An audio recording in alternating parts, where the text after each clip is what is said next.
republic for which it stands, one nation, under God, indivisible, with liberty and justice for all.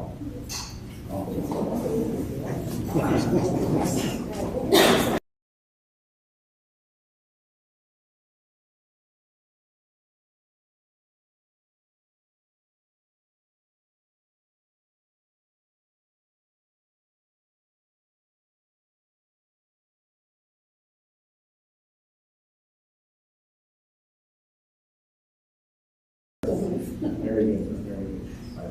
Ms. Weiser, did you want to go over those? I submitted them in writing to the clerk. All right, I didn't get a revised version, so. Okay. Yeah. Okay. So beyond the revisions submitted by Ms. Weiser earlier today, are there any other corrections to the minutes? Mrs. Sachs. Thank you.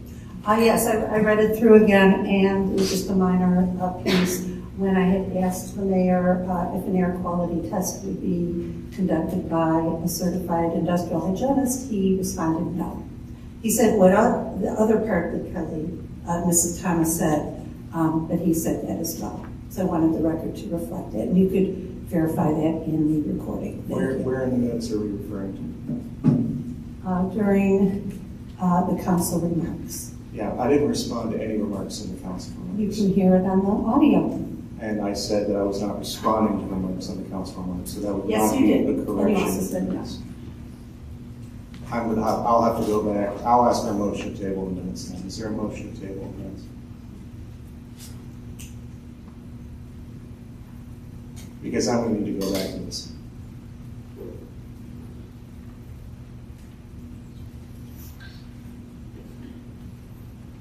I'll ask again for a motion to table the minutes of October 3rd, 2023. Excuse me, October 2nd, 2023.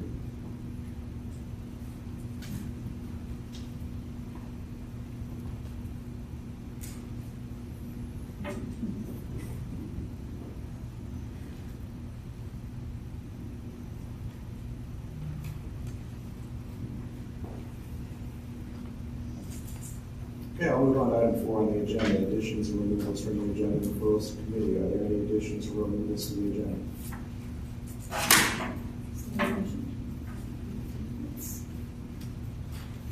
Seeing none, I'll move on to. Are we going to entertain a motion to approve the minutes? Because that was on the topic, and you had asked for that ahead of Mrs. Sachs's remarks. Yeah, I don't think there was any motion. I'll make a motion to approve the minutes of October 2nd. And I'll second. Friendly amendment, would you add as Oh. amended, please? Yes, as amended by Ms. Weiser's comments and revisions.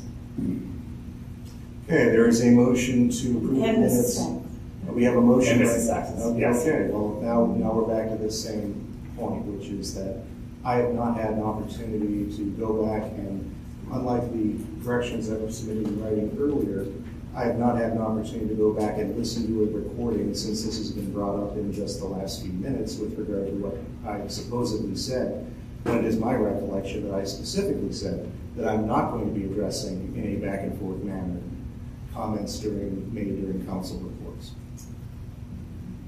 I mean, I would also note from the minutes from this last meeting that my remark regarding referencing Dr. Evil and the Austin Powers movie in connection to Mr. Rock's corrections to the minutes, or actually Ms. Weiser's corrections to the minutes, were not noted. But, you know, that's not really material to the discussion.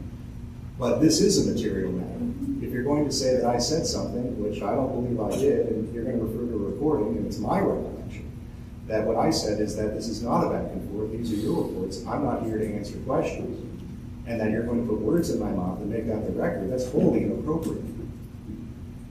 Mrs. Sachs. Thank you. I had asked twice. The first time you said no, the second time you made that comment.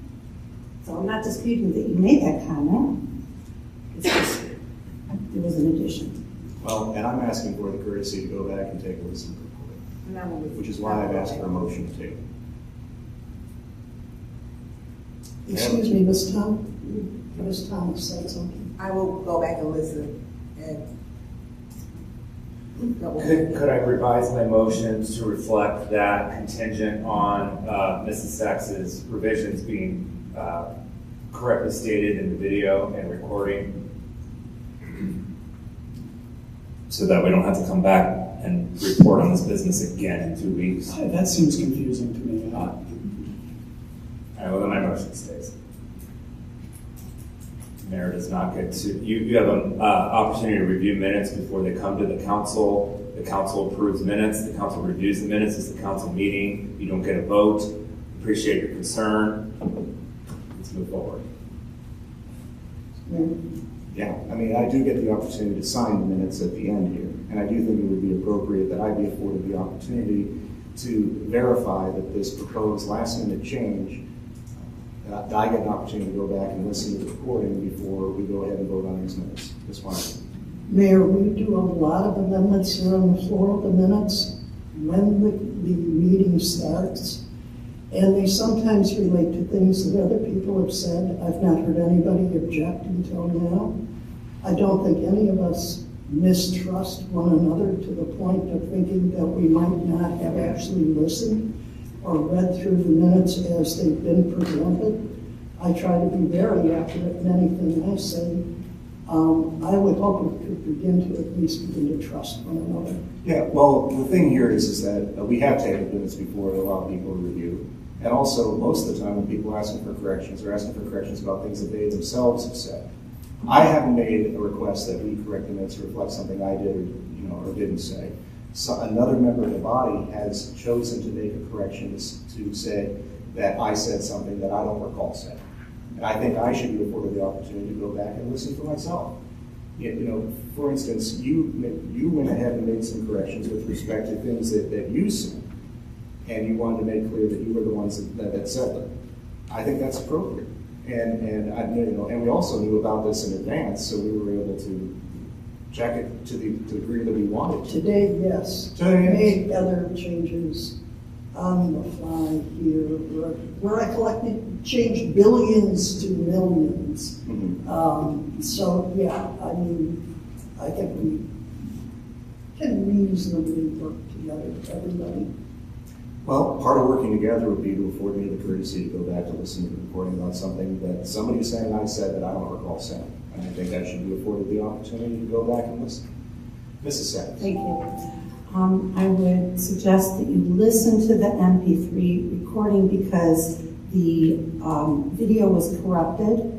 It totally went green when I was speaking, and my remarks were unintelligible and not understandable. So I don't know what happened, but they are on the recording. Thank you. Okay, well, if everyone would be so kind then to move to table these minutes so that I can go back and motion on the floor. and motion table would take precedence, as we've done in other instances as recently as Planning Commission, allowing the entertainment of the motion table as a superseding motion when another motion is on the floor. So I would ask one more time, is there a motion to table the minutes of October 2nd, 2023?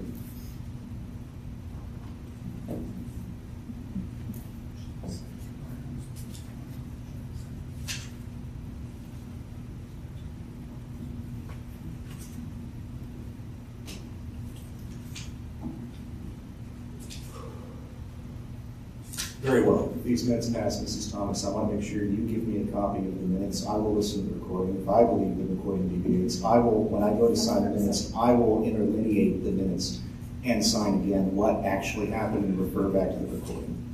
The idea that this body is so unconcerned about the correctness of its record that it would not afford a fellow elected official the opportunity to review the record to ensure that it is correct before it is journalized is incomprehensible to me. So we have a motion on the floor to pass these minutes. We have a second. Mrs. Thomas, will you call the roll? Is there a discussion after? No, Mrs. Then Thomas. I have will a you call the roll? question. Okay, you have a point of order? One Yeah, your point. Point of order. Well, she has the floor. Thank you. And if it's correct, as I've asked you in the past in public meetings, but you have not, I would like an apology. Thank you. Ms. Weiser, did you have anything? Yeah. Please go. According to Robert's Rules of Order, to lay on the table enables the, and I'm quoting, enables the assembly to lay the pending question aside temporarily when something else of immediate urgency has arisen in such a way that there is no set time for taking up the matter again, but until the expiration of time limits, its consideration can be resumed. I'm going to rule this with as the majority. dilatory because we What have you already, state- we don't have point a of motion to order, table. We Mayor. don't have a motion to table at this time. Point What we of have order. is a motion to pass the minutes. Mrs. Thomas, we call the roll. Mr. King, Aye. Mrs. Sacks, Yes, the minutes, aye. Mr. Cooney, Abstain. Mrs. Weiss, Aye. Mr. Rock, Aye. Ms. Marshall. Abstain. Ms. Weiser. Aye. Motion carries. Next item is the additions and removals from the agenda and referrals to committee. Are there any? Seeing none. Next is comments from the audience. Speakers are limited to 5 minutes. You may approach the podium and state your name, address for the record, and take up to 5 minutes to address the city. Thank you.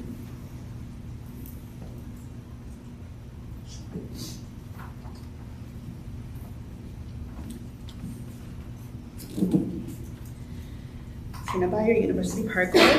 I'm known as Kana in my community.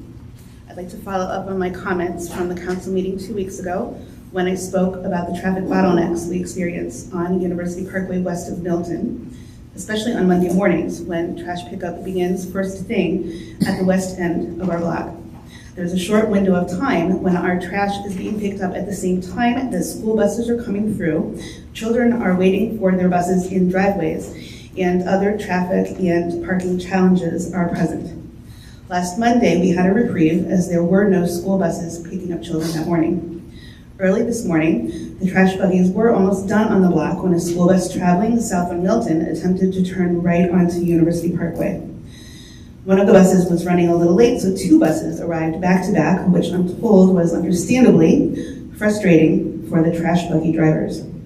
A parent has told me that the school bus drivers seem to have a new protocol where they will not stop in front of a driveway to pick up the kids waiting in that driveway. They will only stop where there is grass, which in the winter will certainly make things more difficult. I again want to emphasize that we appreciate the drivers, the school bus drivers and the trash buggy drivers, who are careful and patient despite understandably wanting to get their work done. They are having to navigate around children waiting for their buses in driveways, the school buses themselves, parked cars, and traffic to Garrity Elementary.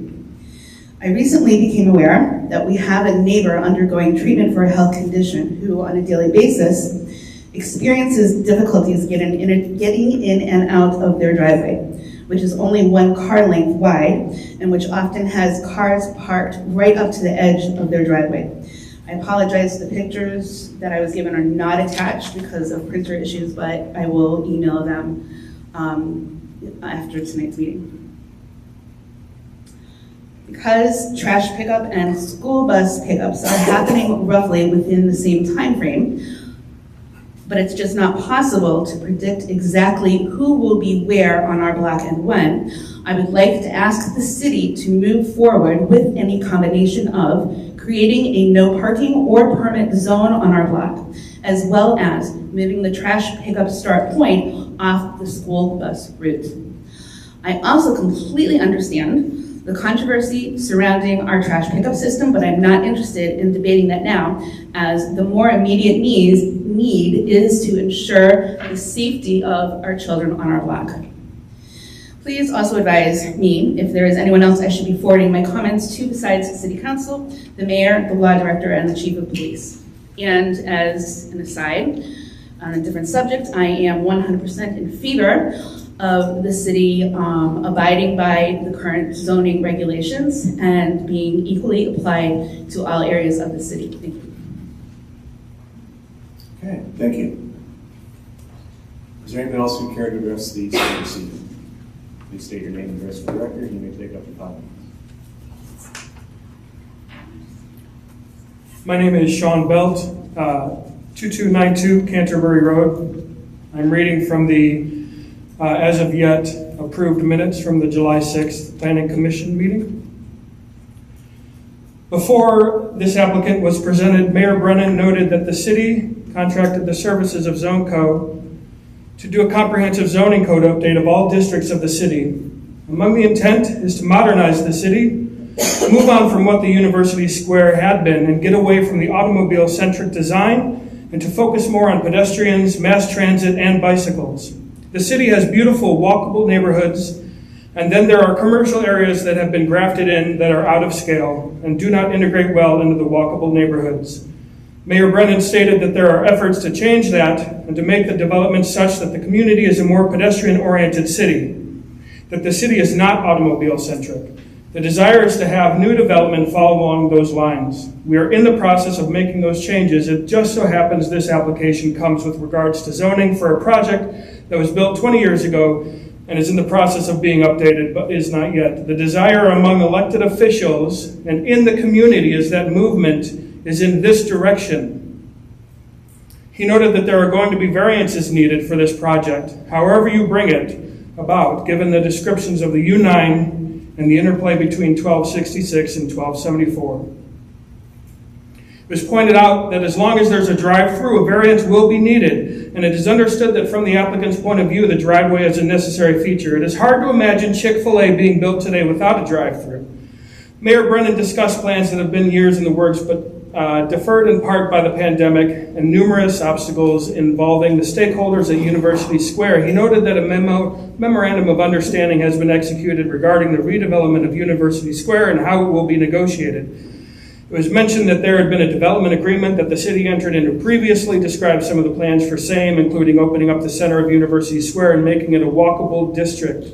This would accommodate the 206 households that would be added to a residential mixed-use area. He noted that the city is considering what the community will look like in decades to come. He doesn't feel that this particular project fits in currently in this form. Mayor Brennan noted that he didn't know if there is a place for a restaurant like this that fits in with what is ultimately being envisioned by the leaders of this community. He is hopeful that something is created that is good, not only now, but for many years to come. Currently, this does not jive. There was discussion regarding whether or not this is something that would be built in a year or 2 or 3 years. The Planning Commission approvals are good for 1 year. Mayor Brennan noted even if the project is approved now, he is not prepared to say there would be an approval a year from now or 2 years or 3 years from now. Chick-fil-A is going to wait 3 years, if Chick-fil-A is going to wait 3 years. Mayor Brennan welcomes businesses that want to consider building and developing in University Heights, adding that this is a great community with a strong consumer base. Chick-fil-A very well could have a home here, but Mayor Brennan stated that more is needed than what the original plan or the one currently submitted proposes. From a comment that Mayor Brennan stated on Facebook, there will be no Chick-fil-A in our city unless A, City Council votes for it, or B, it is built after court order or court settlement, because Chick-fil-A is ramping up to sue the city. I just think we all need to hear these things. This is very important knowledge, and I'm very happy when all information is given, because as a resident, I want to hear everything about what is happening with this plan. I would like to hear everything about what is happening with this plan, because A doesn't fit with B. There's things here that don't make sense to a lot of us, and if they could be explained, that would be better for us. Thank you. Is there anybody else who would care to address the city this evening?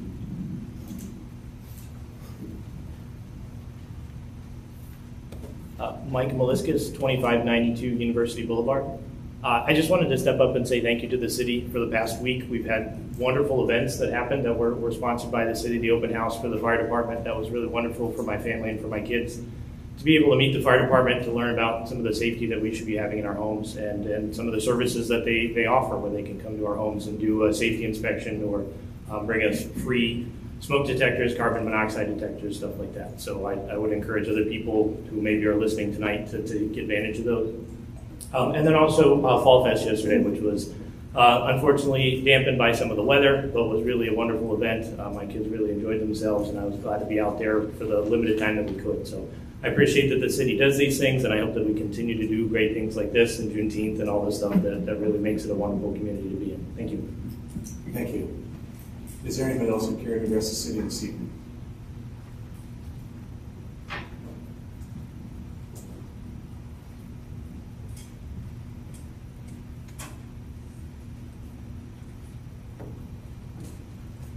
Rachel Gross, 3845 Northwood Road. Good evening. For those of you who do not know me, my name is Rachel Gross, and along with my twin sister Sarah, I own Bialys Bagels, and I am here tonight to voice my opposition to Chick-fil-A. Our journey to bagel shop ownership was a long and windy road, but purchasing Bialys in December of 2017 certainly brought the entire expedition full circle. Sarah and I were born in University Heights on Bushnell, and walking us up to Bialys for bagels in the stroller was a ritual for our mom. As we grew up attending the Temple Tifereth Israel and Orange schools, bagels continued to be a big part of our lives. Whether it was bagel sandwiches at Bagel Brothers in Pepper Pike every single Sunday before religious school, or visits to our uncle's bagel shop in Winston-Salem, North Carolina, after a family vacation at the beach, bagels equaled memories. As we entered high school and local bagel shops serving bagel sandwiches started to close up, my sister and I, along with our late older brother Jonathan, would often joke around, what if we could bring a bagel shop like Uncle Danny's to Cleveland? We just need one so bad. Our only option for a good bagel sandwich these days is a giant national chain. Sure, there's Bialys. They make their dough fresh in-house, which is a huge factor in this equation, but they do not sell bagel sandwiches, and that is another major factor in this equation.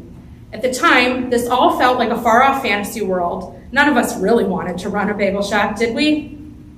Well, in 2001, Jonathan headed down to Winston-Salem to complete his senior project at our uncle's bagel shop, the Bagel Station. He had the best experience and told stories about it for months and months, but working for a few weeks as an intern is way different than owning and operating a business, so Jonathan enrolled in college, but sadly passed away the summer before his junior year, and we never got to see if Jonathan's bagel dreams would come true. Sarah and I had just graduated high school at the time of our brother's accident, and it's safe to say it took us a few years to really find ourselves. I enrolled at Ohio University and graduated in 2007 with degrees in Spanish and Spanish education, truly believing my life's calling was to be a Spanish teacher. I spent several years pursuing education, which I found didn't fully satisfy me. Sarah graduated with a degree in human resources from Cleveland State in 2011, and that is when we decided to start seriously pursuing the idea of opening a bagel shop, partly to honor our brother, but also to fill a gaping hole in the bagel sandwich market.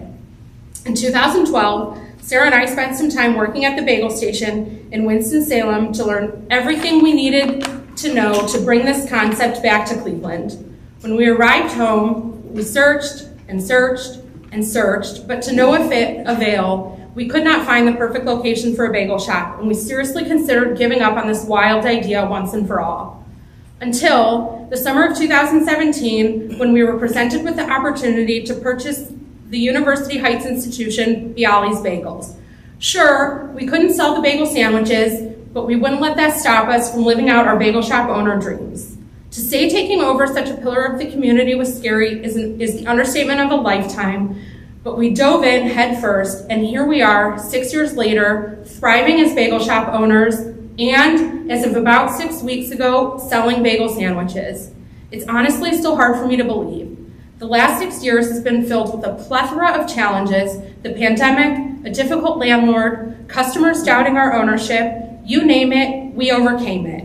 It has not been easy, but we are incredibly proud of carrying on the legacy that is Bialys Bagels. Naively, we thought some of our most difficult challenges were behind us. And then, several weeks ago, the bomb dropped. Chick-fil-A gets a green light, as zoning variances are waived, just about a half a mile from our shop, practically in our backyard. To say that I'm furious might actually be the understatement of a lifetime. I've been fuming since I learned this. Some people may have a hard time seeing how Chick-fil-A poses a threat to my business. Chicken versus bagels. But for me, it's crystal clear. Quick breakfast versus quick breakfast. Quick lunch versus quick lunch. With so many quick service options already in the area, including multiple local chicken spots, why do we need to further saturate the area with another giant corporate monstrosity that just doesn't emulate the spirit of University Heights? For the last 6 years, my sister and I have been incredibly grateful for the support of the city as we navigated many of the challenges I mentioned moments ago, but if Chick-fil-A opens in our backyard, we will be immensely disappointed. If our community is as supportive of local businesses as it claims to be, please do not move this project forward. Additionally, as a resident of University Heights and not just a bagel shop owner in University Heights, I do not support the Chick-fil-A project. Thank you. Is there anybody else who would like to address the city this evening?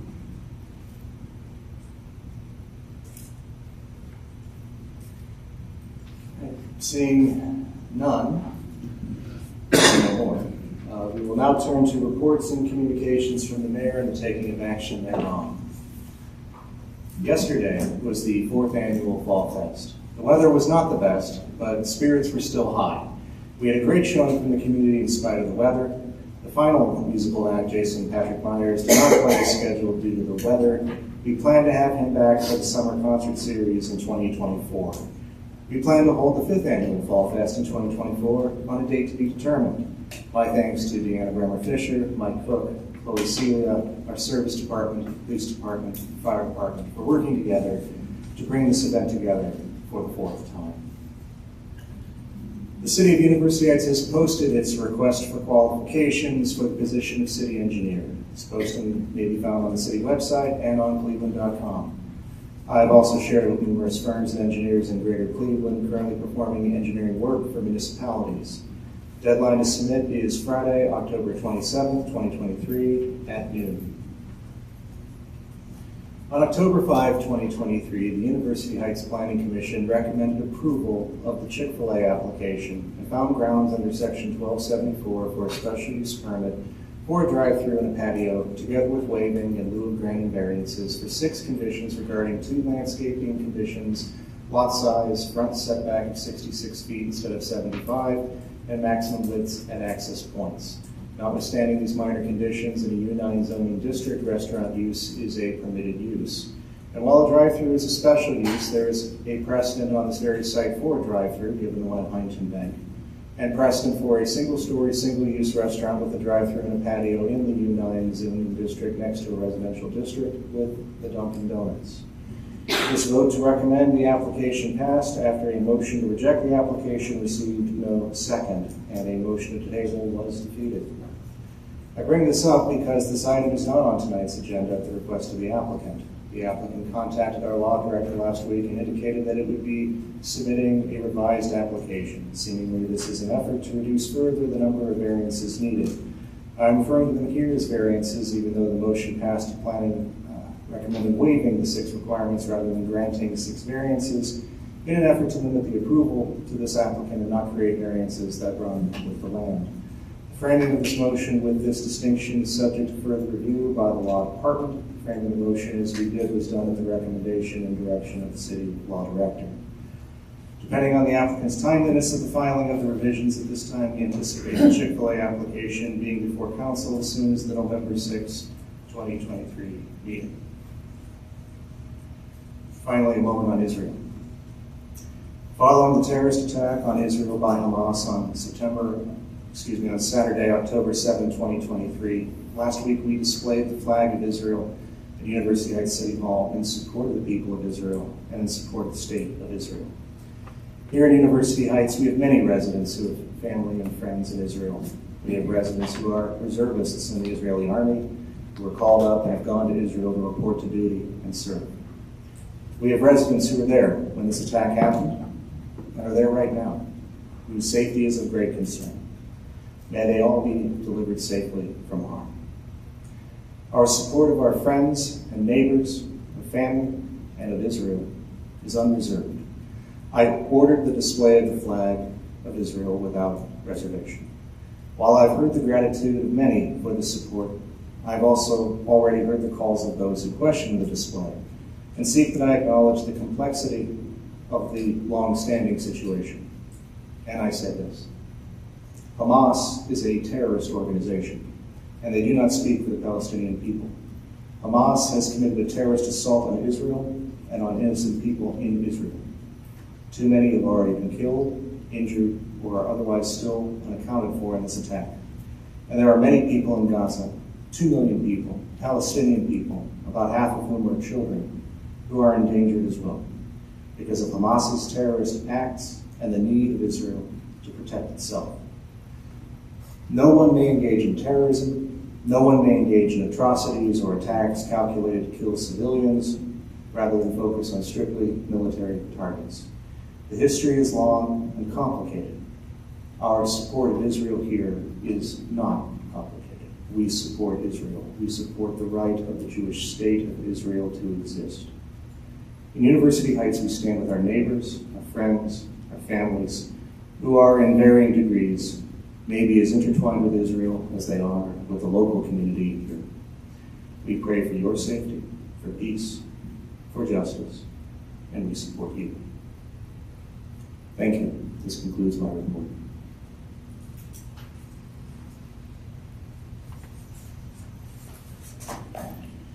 Next, we have reports and communications from the City Council on the taking of action thereon. Are there any reports?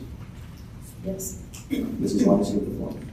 I want to thank you, Mayor, first of all, for this statement about Israel.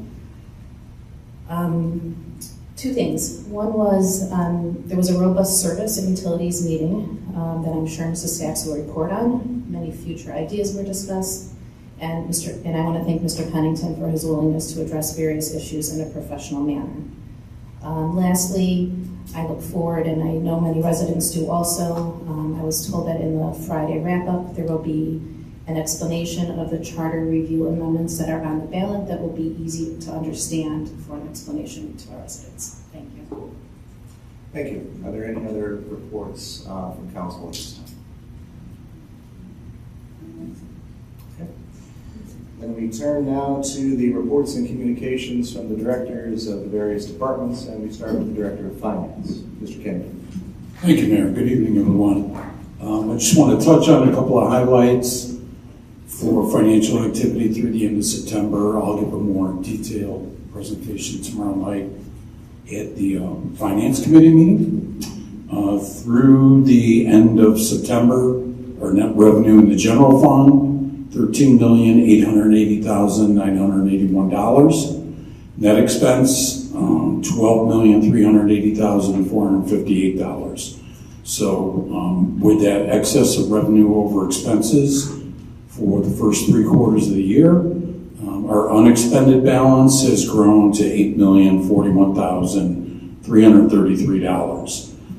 Taking into account the encumbrances that are open right now through the end of the year, our ending balance in the general fund, which is not reserved for any specific future purchase, is $6,530,700.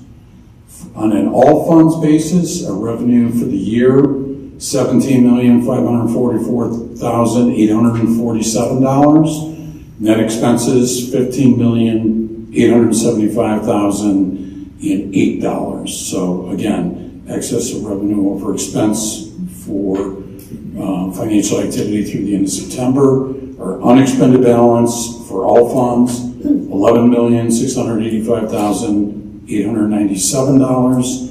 Taking into account $2.9 million of encumbrances.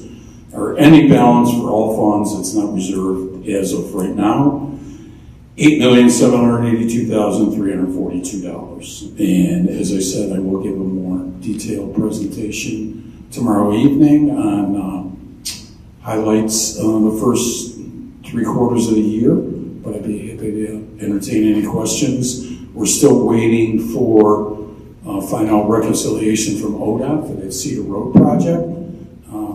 My understanding is the project came in significantly under budget. That was where the city had upfront all the costs. So I'm hoping we'll have a pretty sizable check coming to us from ODOT as a refund for the savings that were realized in that project. Haven't heard anything definitive from ODOT in that regard or our engineer, but still checking on it. But again, be happy to answer any questions anyone has. Thank you, Mr. Kennedy. Are there any questions? Seeing none, thank you. Thank you. Turn now to the Director of Law.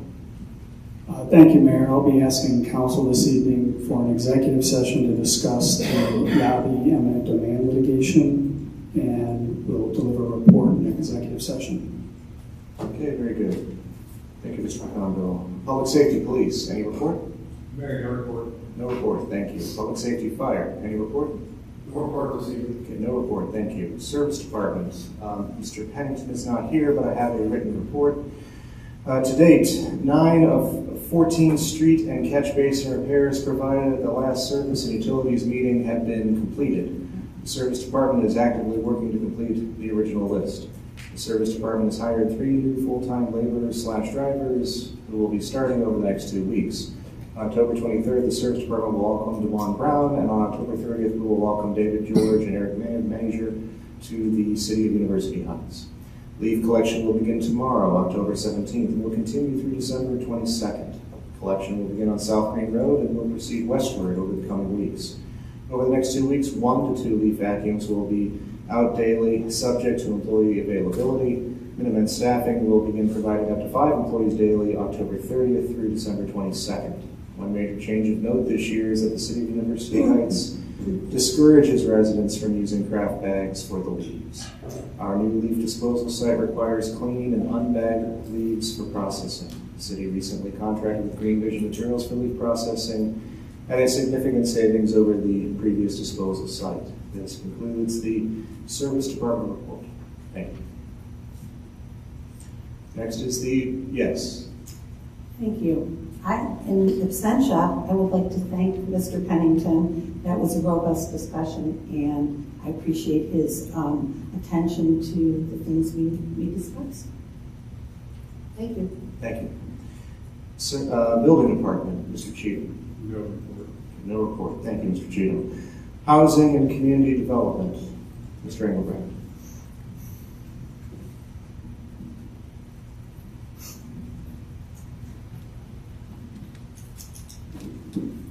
Good evening.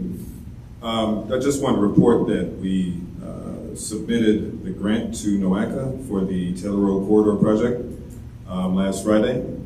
We have a public meeting set up for October 30th at 5:30 at the library for all businesses and property owners in the city who may own property along Taylor and Cedar at the intersection to let them know of the upcoming changes, which we're hoping will happen. I personally flyered all of the businesses in the district on our side of the street, minus the BMV and A. Garber's Pole Street, which was closed when I was out flyering, but we'll get them the flyers tomorrow. So within 2 weeks, we'll have a meeting, and our presentation to NOACA for the grant itself is on November 15th. Okay, very good. Thank you, Mr. Engelbrecht. We have a couple of questions. Mr. Roth. Yeah, Mr. Engelbrecht, thank you for reaching out to the vendors along Taylor Road. That was something that came out of this meeting, or as a request that you reach out to them. Did you also reach out to the developer for the townhomes as well? Yes. Okay, and everything was smooth? Yes. Thank you. Thank you. Ms. Weiser. Thank you again for following up on that. I greatly appreciate it. Is Cleveland Heights going to reach out to their businesses as well? Have you invited them to this meeting too? Yes. It's a joint meeting between our cities. I want to say the GIS coordinator with Cleveland Heights will be present. Yes, and they will be covering their side of the street. Thank you. Okay, very good. Thank you. Any other questions for Mr. Engelbrecht? Thank you, Mr. Engelbrecht. Thank you. Next is City Engineer. Mr. Cheney's been excused from the rest of the meetings this year. He does not have a report. Next is Communications and Civic Engagement. Mr. Cook is excused this evening, but as reported earlier, he is working on summaries of the charter review amendments to be placed in the Friday e-news. I understand he'll be referring those to the Department of Law for review before they are published. Next then is Economic Development, Mrs. Drucker. Thank you. Good evening, Mayor and Council. I just want to let everyone know that the building at 2115 South Taylor Road has been purchased by Lefty's Cheesesteaks, and they are looking to be open by the end of the year. So that building has been purchased. I'm sorry, can you speak up, Mrs. 2115 South Taylor Road. That building has been purchased by a company, a franchise, Lefty's Cheesesteaks, and they anticipate opening by the end of the year. Thank you. That's the former KFC building, just so everyone is aware. Very good. And then just also to remind everyone, the zone code meeting is October 24th from 6 to 8 p.m. That will be in the first floor meeting room of the library. And, yep, that's it. That's all the information.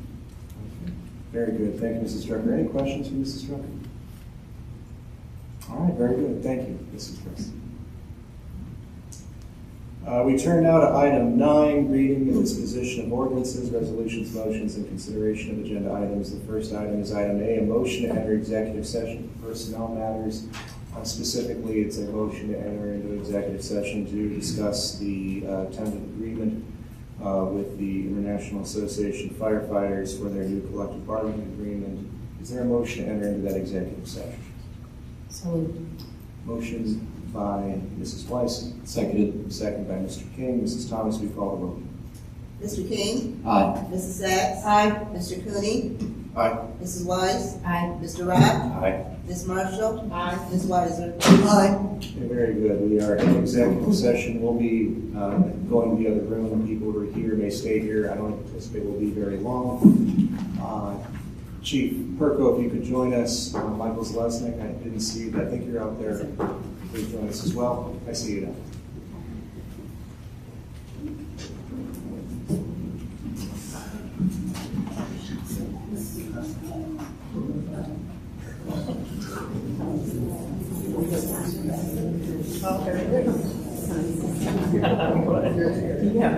Well, you're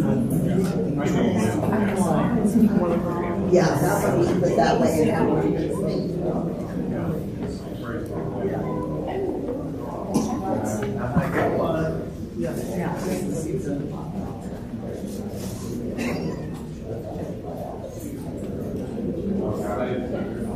I'd like to. It's not. The wires of where we talk.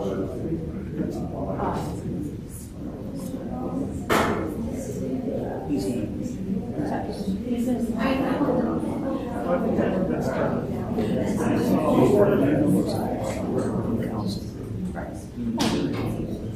what's your profile?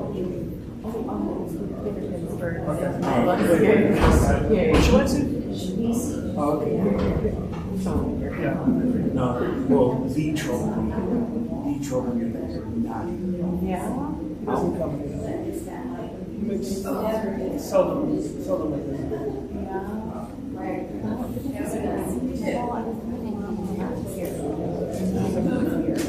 No, well, Sean hasn't been as long as I've been coming to every meeting, probably for 5 years, longer than that. I mean, I do a lot of work on this.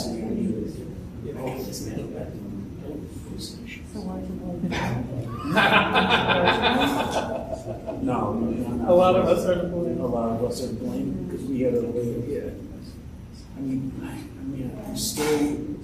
you still right because I do a lot of work. So I mean, I have to. He's becoming slowly becoming a surrender. He's becoming, but he's not. He's so sad there, so strong. He's like this. I'm glad he did that.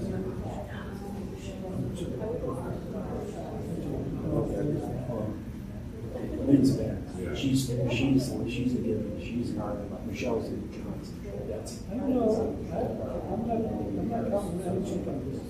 I'm not going to mention the books.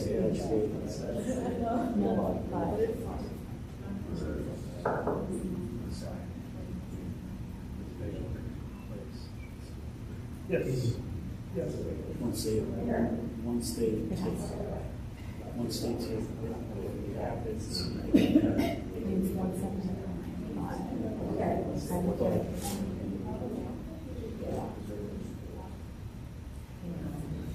Yeah. Yeah, that's up for a vote on that. That's one of the charter amendments. It is.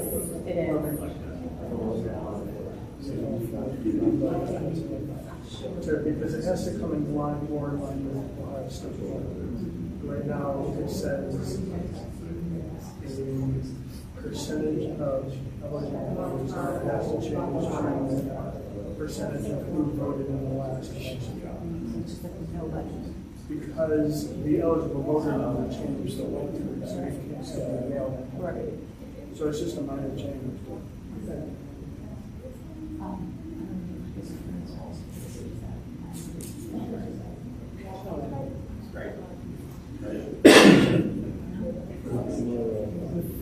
What I see though is that a lot of people are willing to speak online and they ever do anything in person. But there's nothing binding well, he doesn't see what's it's a discussion because he doesn't follow this. Maybe. Yeah, I don't. But Gina, I just want this to be real board. I would love a board sitting. I would love to see. I would love a board sitting. Do you remember when we were here when they go to the how long we were here? 5 minutes. Yeah, I like a board. One person still trying to be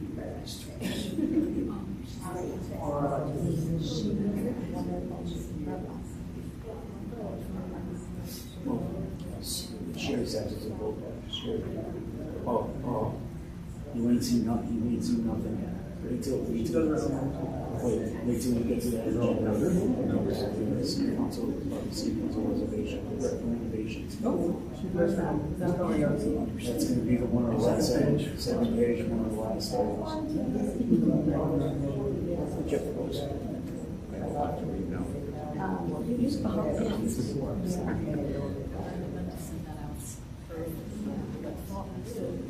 Yeah. I'm coming up on 2 years. The other one, DC. So this is team. I was getting shot outside. This is so throwing things. Well, back then. Yeah, here's fun. Still early in the meeting. Wait to the next Oh, I was half tempted to just pull it up and start the recording. No. I've been here 2 years. Oh, have you? Where did you? I moved from Cleveland. Oh, fun. Okay. Where'd you live? What district? Or what? In Larchmere. Oh, fun. So they're not far away. So you were in Blandsport. What's that? You were in Blaine Creek. You were Yes. Which is the. I talked to him almost. I talked to him probably twice a week. Oh, okay. He's one of my personal friends. Nice. But Larchmere here, Larchmere's so cool. It is, but we bought a house and we were renting. Oh. Well. Yeah, I moved here. I started like in the second year we lived here. I started joining the Facebook page and the discussion. And I'm like, grab a glass of wine. This is my first council meeting that I've ever been to. And I just like, oh, I have to So here's the thing. So they just show up to these meetings. Like Randy Slifer and his wife, they don't show up to these maybe meetings. I heard it is. less. I don't know. I still feel like He started. Yeah.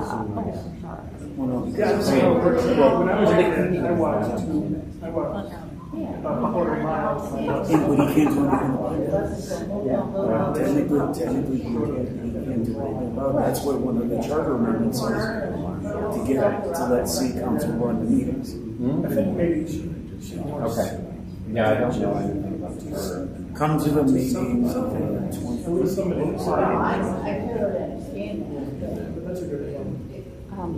But you already know who you're voting for in the next election. Based on whatever. Well, I'm set on my four. How many are Republicans for? There's 4 seats on. 4 seats out of 8. 4 seats on 8, right? Does that include vice mayor? Yeah, okay, sorry. Okay, it's John Rock, Teresa Marshall, Lynn Weiser, and Michelle. Right. Are the sign tech. It's the staff. You're not cool unless you have the whole staff. No, that's what we call. Right. That's the. I'll be honest with you. And Brian. Okay. So. Something for service. Oh, the main dress. No, I've seen that online. Yeah. No, Cooney. It's not enough for my life. Oh my God, that was quite. No, it's just it's gonna. It's one. Oh, that's.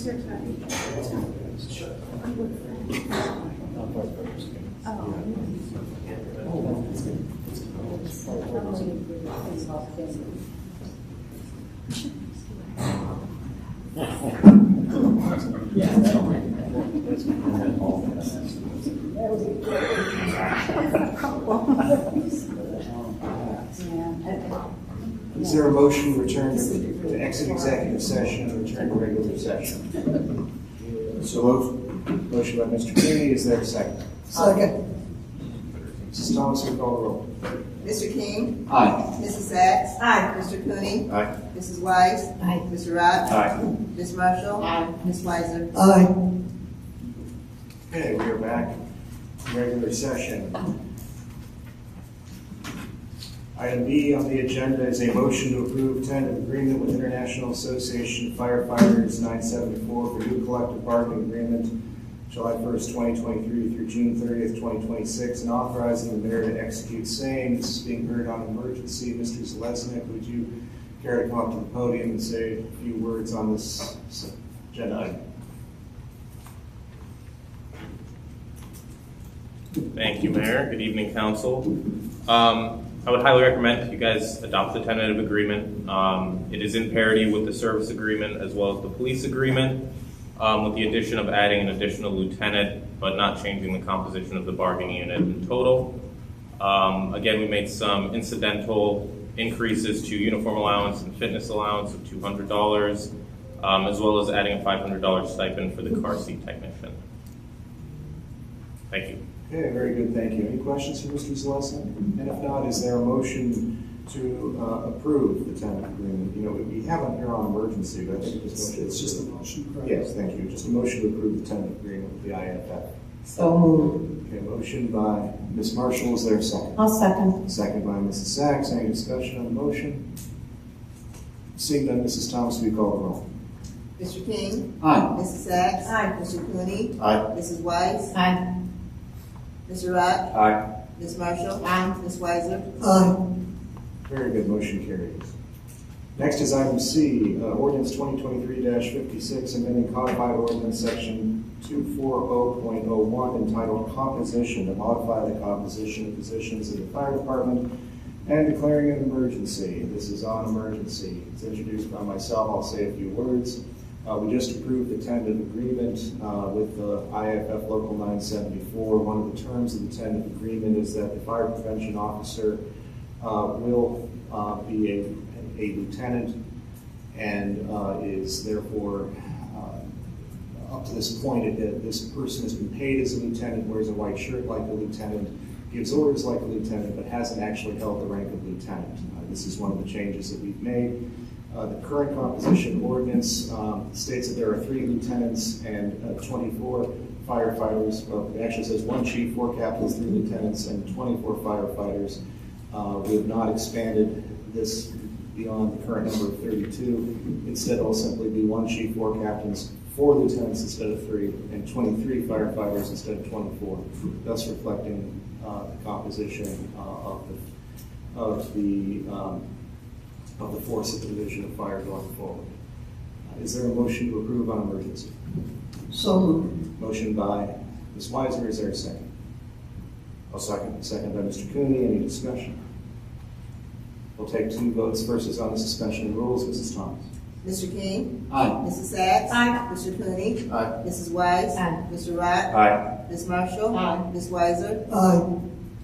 And then on the main motion. Mr. King? Aye. Mrs. Sacks? Aye. Mr. Cooney? Aye. Mrs. Wise? Aye. Mr. Rock? Aye. Ms. Marshall? Aye. Ms. Weiser? Aye. Okay, very good. Motion carries. Thank you. Next is item D, a motion to approve the October 5, 2023 Planning Commission recommendation for the approval of the application from Drees Homes for the approvals of demolition of existing home at 2649 Lytton Road and the site plan of a new single-family house built subject to the entry development agreement with the city. Is there anybody from the applicant here to present on this evening? And if not, Mr. McConnell, do you want to say a few words about what happened at the Planning Commission with respect to the site? Sure. Planning Commission voted, I believe, unanimously to recommend approval of the proposed site plan to council. The application is for the demolition of an existing home and construction of a new home on the site on Whitten Road, 2649 Whitten Road.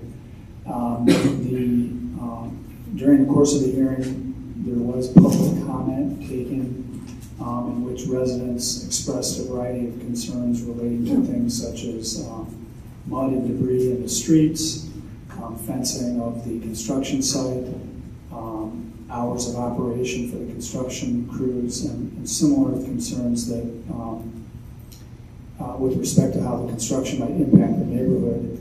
The approval was contingent, the recommendation was contingent upon the developer entering into a development agreement with the city where the list of items that was raised by members of the community would be included as part of the contract.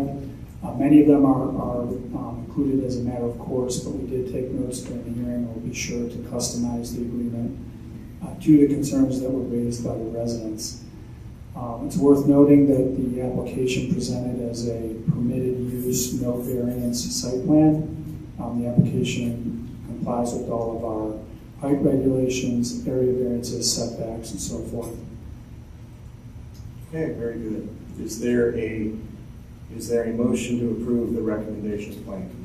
Mayor, I have more comments. Oh, yes, go ahead, Mr. Hopkins. So as Mr. McConnell said, there's no variances that were required for this project. It's pretty straightforward, beautiful house. The footprint of the home is consistent with the footprint of the home that's being demolished. The setbacks are consistent with the setbacks of the one being demolished. So it's a similar size scale of what was there, a little taller, but in terms of actual square footage, it's pretty consistent. We did discuss parking for construction vehicles. Did you mention that?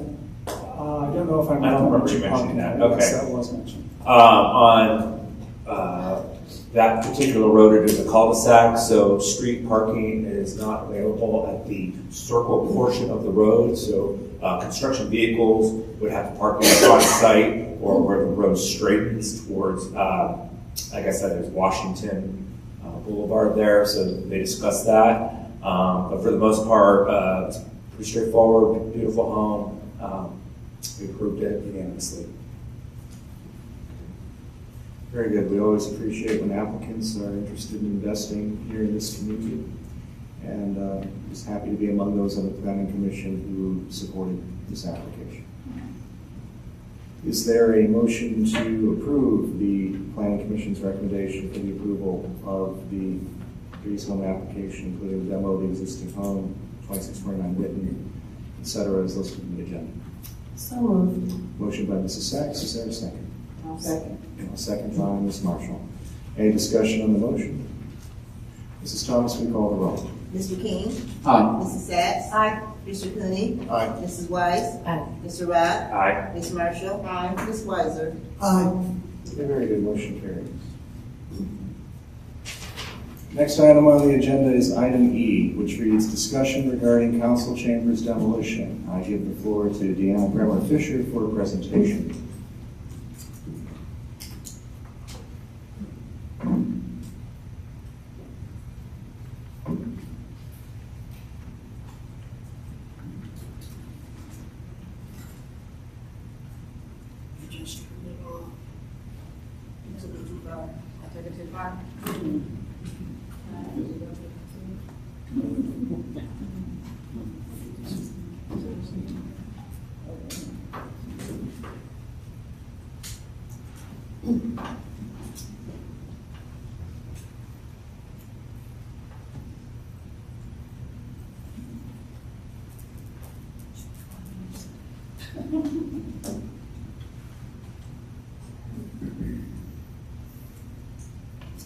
Can you tilt it a little more, please?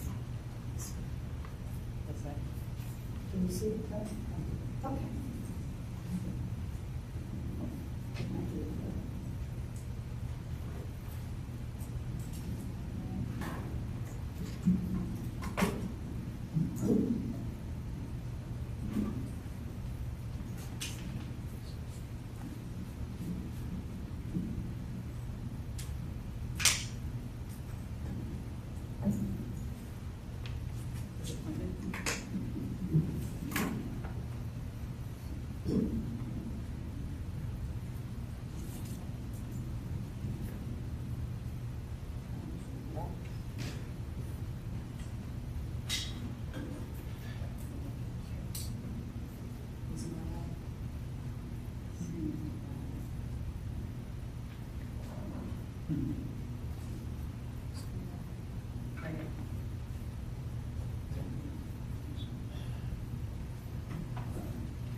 You got something going.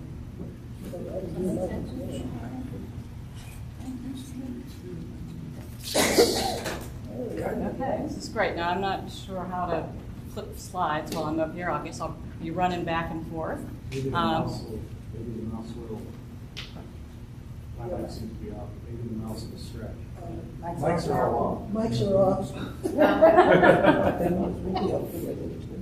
Monitors off. You'll get one or the other, but you can't get both. You can get both, because this report's a little too long.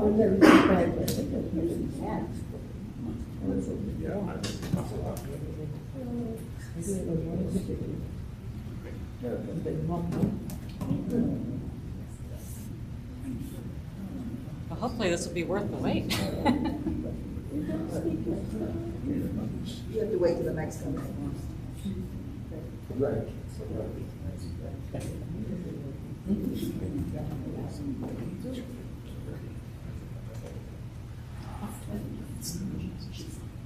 Take them a couple minutes to come back on.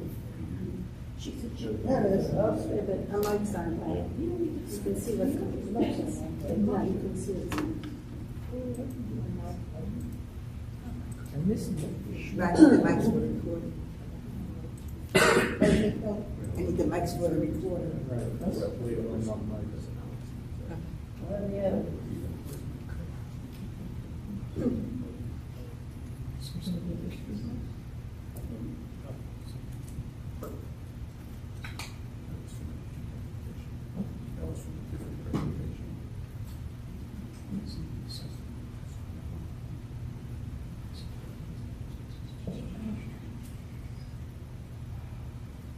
Oh, sorry.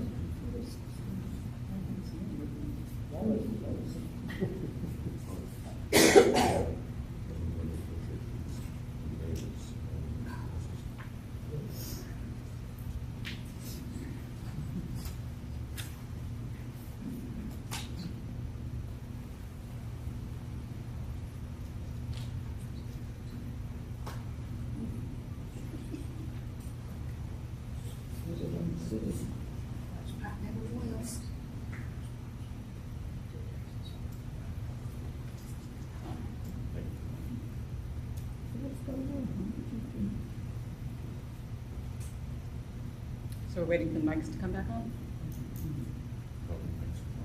I think so. This is something where the mics just No, turn they on don't. and takes a moment to reinitialize. Yeah, they got unplugged. Correct.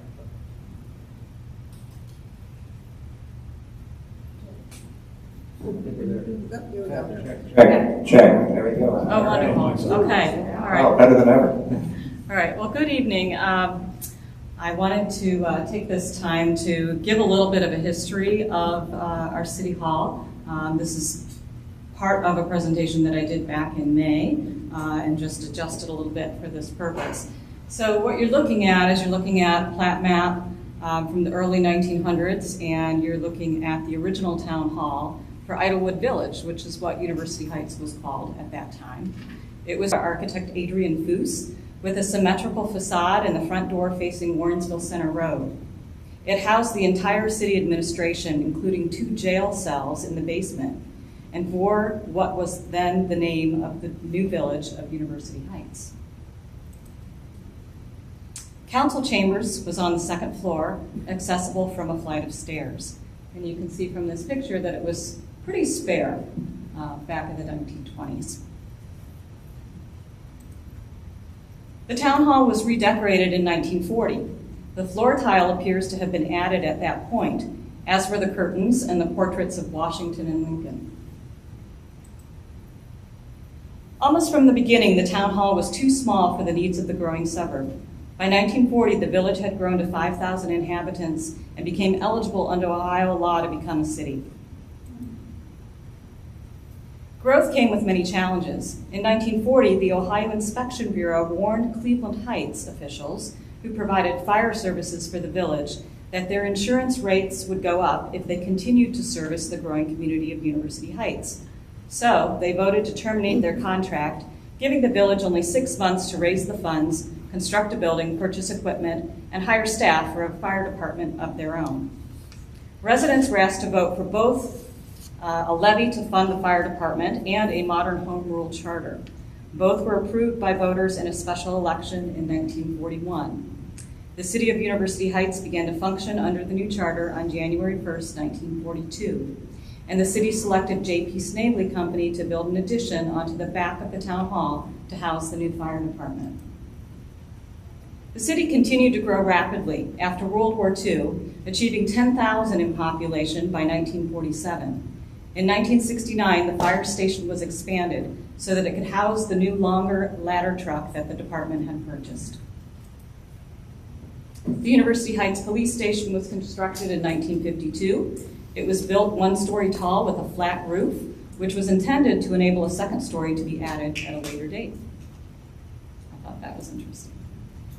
In the 1960s, City Hall was modernized by closing off the front door to create more office space for city personnel and moving it from the Warrensville Center Road facade to the Silsby Road side, where it was closer to parking. This photo from the 1970s shows that new configuration.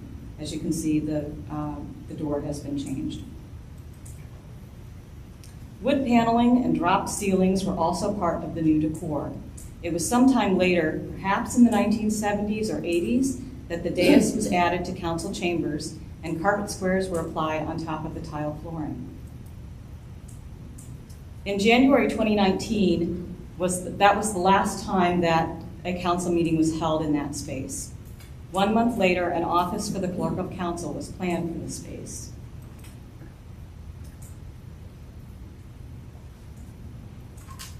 And as you can see here, this is just 1 month later. In 2022, and this is actually the drawing of that first office that was created in the space. In 2022, a second office was added for the assistant of council. The office walls are freestanding, as you can see here, and can be easily removed without destroying the historic fabric of the chambers. City Hall interns also work on this level, and the space is also used as spillover conference room space. A couple of weeks ago, the dais was removed to enable the construction of another office. The remainder of the space will continue to house workspace for interns and overflow meeting space. That concludes the presentation. Does anyone have any questions? Are there any questions for Ms. Fisher? Yes. Ms. Wise? Was there any notification given to council of the changes? Which changes do you mean? The most recent ones. The most recent changes. I don't know, I can't answer that question. I understand that Mr. Pennington notified Mrs. Weiss and Mrs. Sachs on the 20th at the Apostle Johnson.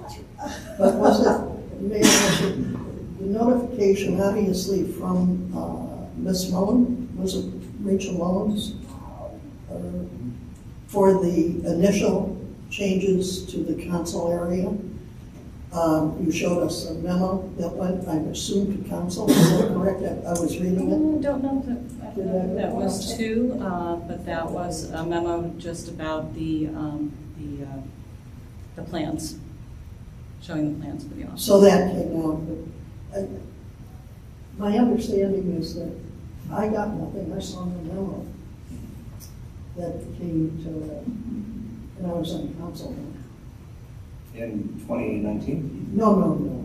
The current one, Mayor. Right, no, there was no memo issue regarding the So there was no office space. notification to council that had been done in 2019, as was done in 2019, to be precise. Yeah, I don't recall precisely how we notified council in 2019 that we were moving Mrs. Thomas upstairs from the basement. But once we moved and the council meetings out of City Hall, we immediately began plans to convert the second floor of City Hall into office space. And it started with Mrs. Thomas in her office space and the interns moving upstairs.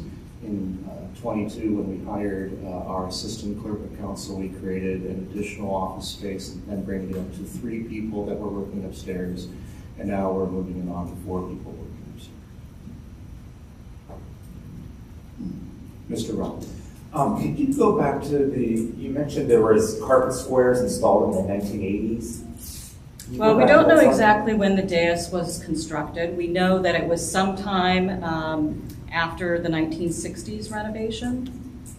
But you mentioned that the carpet squares were added in the 80s. I don't believe they had carpet squares back then, but I do remember in 2016, the Architecture Review Board meeting with Mayor Infeld at the time to do a comprehensive redo of that space, which included carpet squares, included painting of the space, cleaning the detail of the ceiling, and some other cosmetic changes of the space. So it had a full, I'm surprised you didn't mention it, but there was a renovation in 2016. It's something that's important to note. Okay, thank you.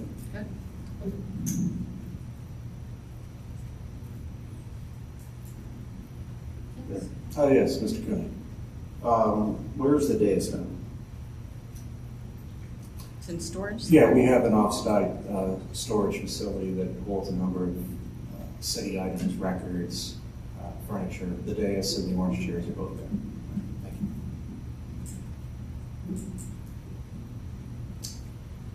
Question regarding that. Can the dais be reinstalled to look exactly the same if that was requested? For instance, if one day we want to go back to making that a council chambers, will the room look exactly the way it was given the materials you say are in storage? Are they able to go back together? Because the pictures I saw look like they were destroyed, so I'm not sure how carefully they were dismantled. Could you elaborate a little further on that? Certainly. The dais itself, the fronts and the countertop were all carefully disassembled and packed up and shipped over to the storage facility where they are intact and could be reassembled either in that space or in some other space at some future date. The platform that they sat on was nothing more than unfinished wood and plywood, carpet padding, and carpet. That was discarded, but that was plain wood and gray carpeting, which would easily be replicated if we wanted to rebuild them.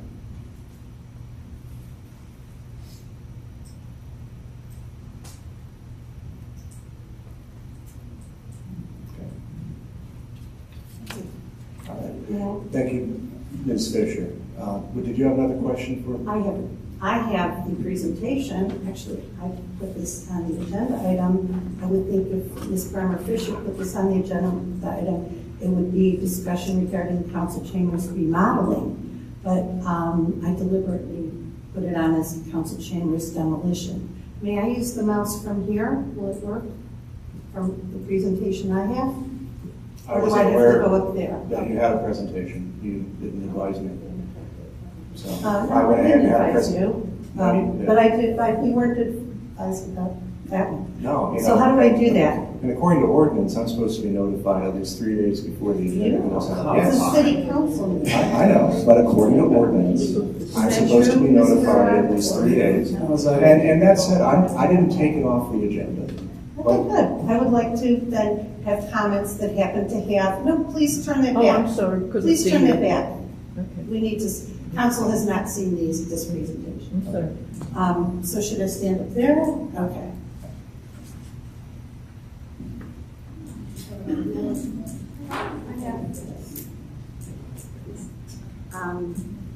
Okay, forgive me for my. I'm sorry, I couldn't see you. Yes, and I can see my back.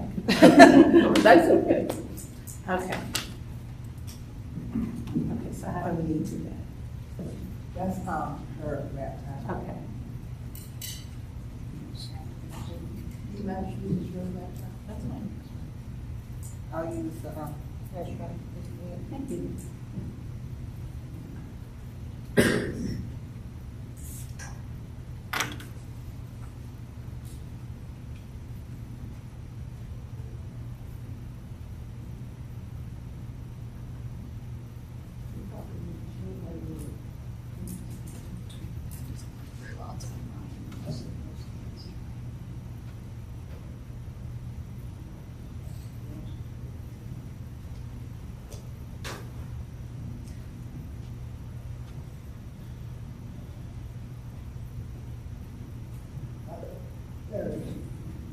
Again, I apologize for my back. As long as we can hear you. Okay. Can you hear me? Yep. Okay. At the last city council meeting on October 2nd, 2023, the mayor did not include an agenda item about his decision to demolish council chambers, nor did he mention it in his mayoral report. This prompted me to speak up about it as part of the city council remarks. Excuse me, I need some water.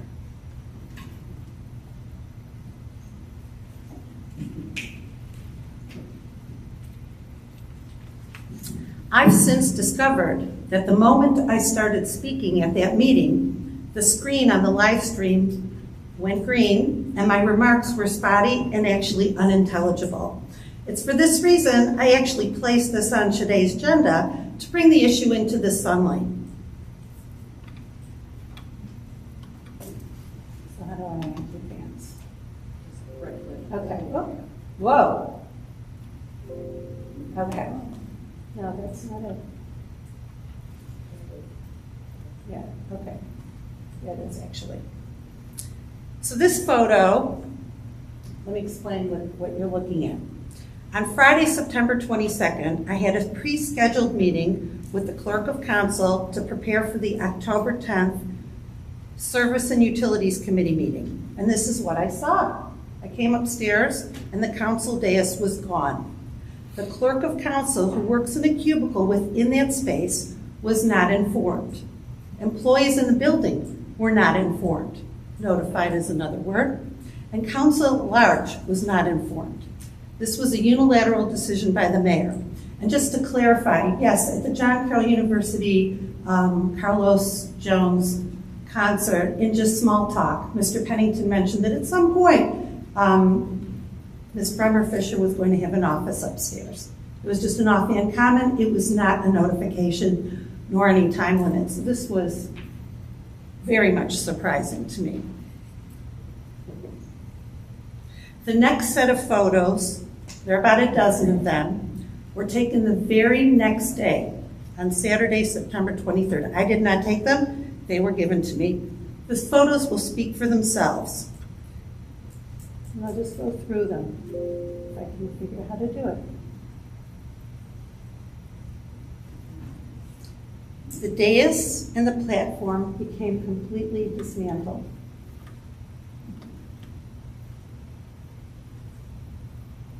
Council chambers gutted by a reportedly understaffed University Heights Service Department who worked overtime at least on that weekend. I was told in some emails when I asked, no tiles were pulled and there was zero exposure, perhaps to asbestos. However, these photos are going to show floor tiles disrupted, glue exposed, walls open, dust, debris, and the floor below. The black mastic behind the wall base and under the tile became exposed. There you can see right there. Right there.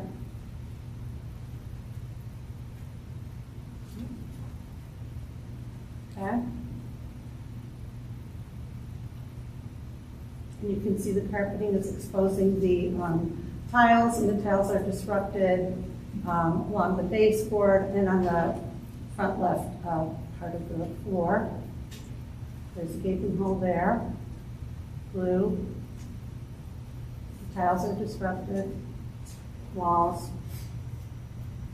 So you get the picture. There's a crayon or something.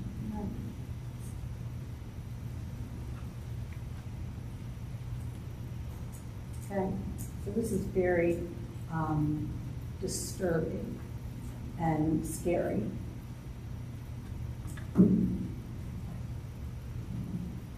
In 1975, the Environmental Protection Agency banned installation of asbestos.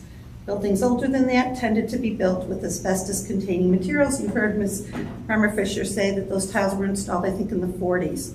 Buildings older than that tended to be built with asbestos-containing materials, and the University Heights City Hall was built almost a century ago. Renovations made to older buildings today need to be tested before disturbing the material, which may have warranted a total asbestos abatement in a controlled and sealed environment. Materials cannot just go in a dumpster or storage.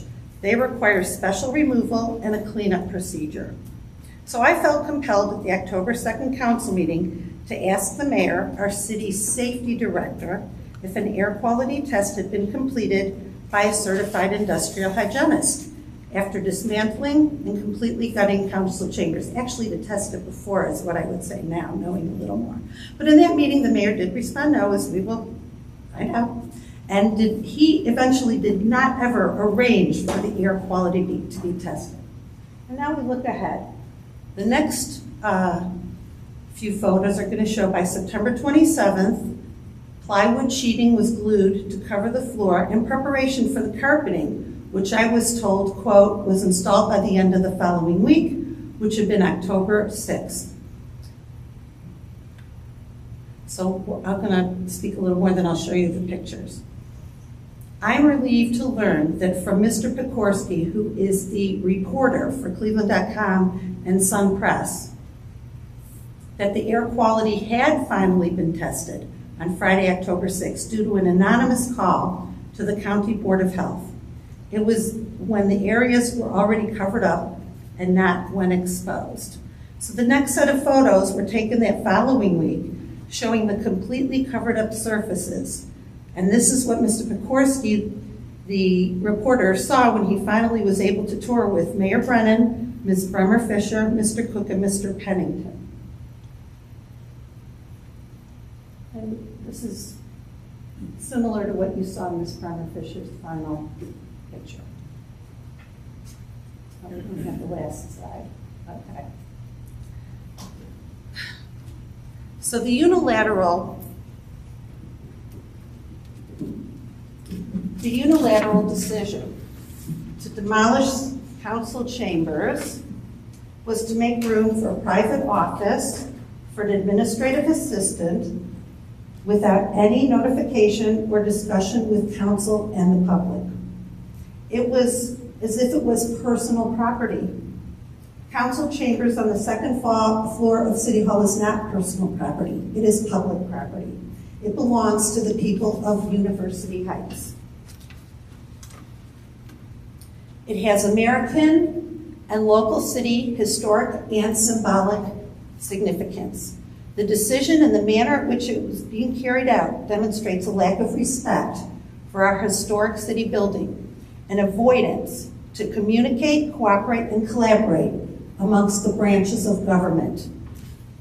So the last photo, which you don't see, is a list of expenses to date.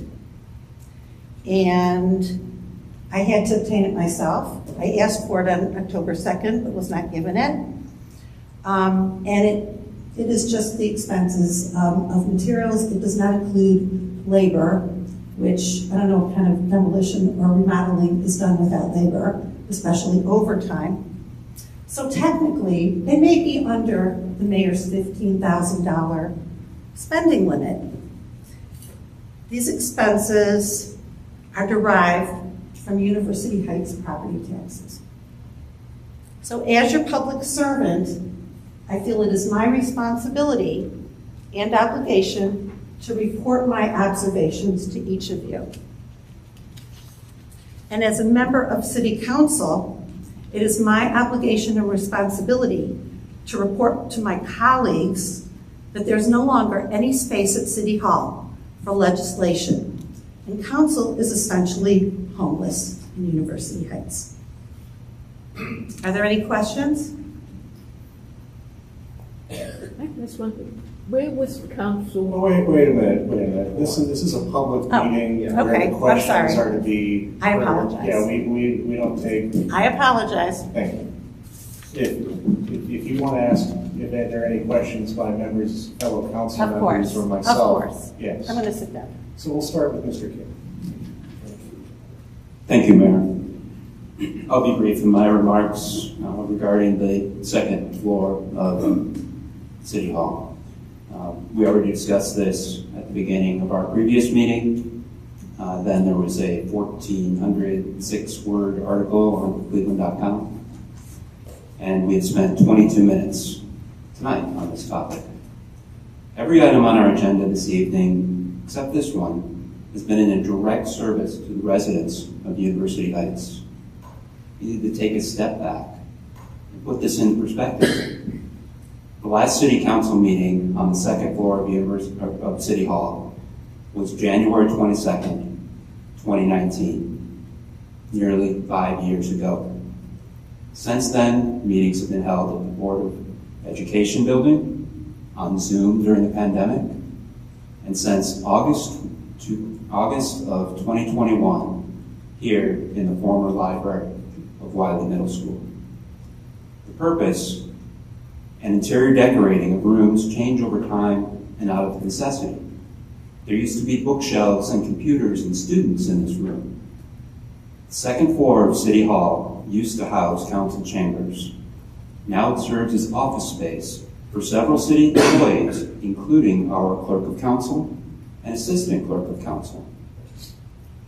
The headline for this meeting should be, University Heights approves contract with Firefighters Local 974, concludes 3-year cycle of labor negotiations. That should be the story of tonight, that we avoided arbitration with any of our unions, and that we have more fiscal clarity for the next 3 years. I think this topic here is a sideshow. Thank you. Thank you, Mr. King. Mr. Rowe. Okay, let me clear up the record here. Mr. King must have forgot that we, as a council, met in that room on December 7th, 2022, for the Facilities Task Force. In fact, it was a 3-government meeting. That wasn't between, yes, it was. Excuse me, I'm talking. There was a meeting of the council, administration, the school board, and the library board, all convening in that space. And we all spoke about how wonderful it was to use that space again. And that one day we will continue to use that space. So less than a year ago, we were using it for the business of the people. Mrs. Sachs, I have a question for you. What day did you say the air quality test was conducted? October 2nd or 6th? 6th. I think it was a Friday. Okay, so the photos that you have from the Friday, several Fridays before, were on, I believe, September 22nd? 22nd, 23rd. And you said October what? And then October 6th. 6th. So a whole 14 days later, the air quality test was conducted. I can tell you from my architectural experience, we test materials before conducting any renovation. We conduct samples. Nothing was tested. The air was tested 14 days later, but particulates settle. They don't stay in the air for very long. So I'm glad the air is clean. The materials should have been tested. They were not. Workers were not wearing masks. I have a concern about that. As Ms. Bremer Fisher noted, the tiles were put in 1940. The 1940 tiles, from what I can see in the picture, are 9-inch by 9-inch squares, which are asbestos-containing tiles. Later, after the EPA banned asbestos, the floor tile industry changed the dimensions to 12-inch by 12-inch, so as not to add any confusion for people installing floor tiles. The 12-inch by 12-inch clearly is not asbestos-containing. That was the standard that was developed after that. So when I look at those pictures and I see the disruption of the tile, I do have concern about that, but it looks like it was covered up. While we had our clerk and our clerk assistant in the space while the work was being conducted. Okay, to clarify for the record, there was a task force meeting, which was not a public meeting, that was held in the council chambers approximately a year ago. There were no bodies that had any quorums. It was not noticed as a public meeting. It did not require the accessibility that would be otherwise needed to have a public meeting. So there was, and there have been other meetings that have been held in the city council chambers that are not public meetings of public bodies. We have met with, and we have done pre-con meetings. We've had, the police department has used the chambers for various meetings. We've conducted weddings up in the council chambers. We have had a myriad of meetings where it's been spillover conference space. The task force meeting that Mr. Rock was describing is no different than any other conference use that is more commonly done in the annex and the conference room space there. But we happen to meet up in the city council chambers because I wanted to demonstrate to the other members of the task force the limitations of that particular space, the fact that it was not ADA compliant. And I made sure that everybody who was participating in the task force meeting would be able to take the steps. So, the last time we had a bona fide public meeting in that space was January 22nd, 2019. And I delivered in my mayor's report, and the minutes from that meeting will reflect that that was going to be our last meeting there, that we did not have any plan at that point to replace the chairlift, that we had had only one bidder who had bid on the chairlift. We weren't going to be accepting that bid for numerous reasons, but basically because that bidder had been the bidder who had been insisting that the chairlift was working even when it was not. We didn't have any confidence in that bidder to do the work. Everybody else who came out and took measurements did not think that the angles of the stairwell were suitable for building a chairlift that would actually work, one that they could stand behind, and everybody else declined to bid. This was done, these bids were done in 2018. They were done with the assistance of Joe Chuney, our city engineer. We considered and rolled out quickly the idea of spending a minimum of $600,000 for an elevator for the building. The building itself isn't suited for an elevator. There's nowhere to build an elevator shaft. We would be building an elevator on the outside of the building, on one end or another, or on the front of it, none of which would have made the appearance of the building even remotely historically appropriate. With all that, the tiles that we saw in those photos were the tiles as we saw them when we removed the platform. We did not remove any tiles. We did not disturb any tiles. There were no tiles that were taken out with the platform that was discarded. What we're hearing here is a fabrication with regard to the tiles. I have the floor, Mrs. Sachs. Thank you very much. Say hello. So the EPA was out. The EPA found that there were no possible violations when they came out and did their review of the site.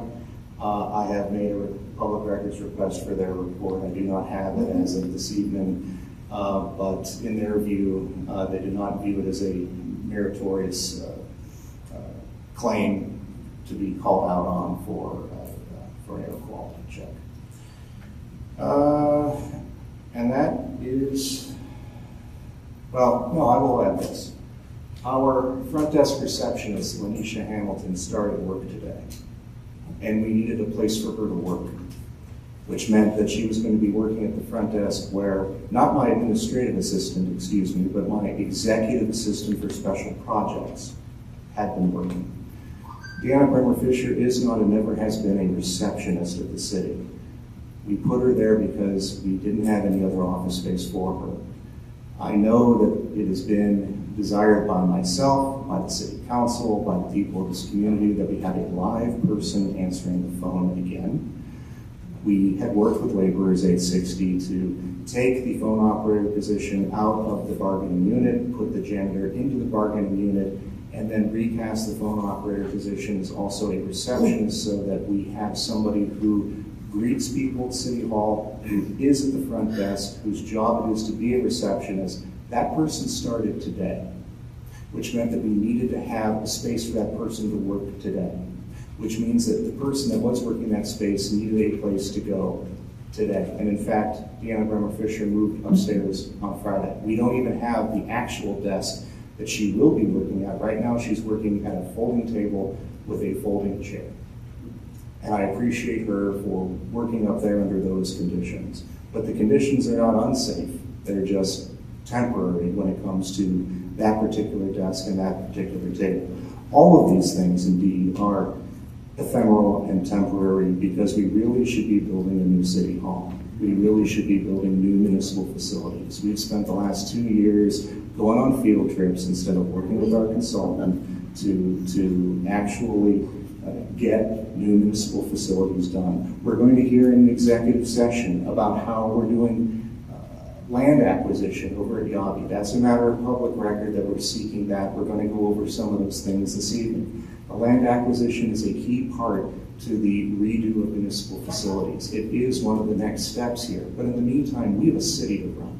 We have work that needs to be done. And work is done by people. And people need a place to work. And we are doing the best we can with what we have to work with. We've taken a room that hasn't held a public meeting in almost 5 years, that already had 3 people working in it, and now there are going to be 4 people working in it. And that isn't a scandal. And it isn't demolition, it's simply making do with what we have. Thank you. Mr. Rob. All right, I want to ask a few questions for clarification. Since the phone operator / receptionist / door greeter is starting today, is City Hall now open for business, or is it still locked? The City Hall has always been open for business. So can I visit without an appointment? Can I answer your question or no? Thank you. The City Hall has been open basically ever since the CDC has allowed us to be open, and we've had people there. Now, if you're asking me, is the door locked, and do we ask people to ring the doorbell, and do we buzz them in? Yes, we're still doing that. We've been doing that. That's a matter of security. Okay, so the door remains locked at City Hall, correct?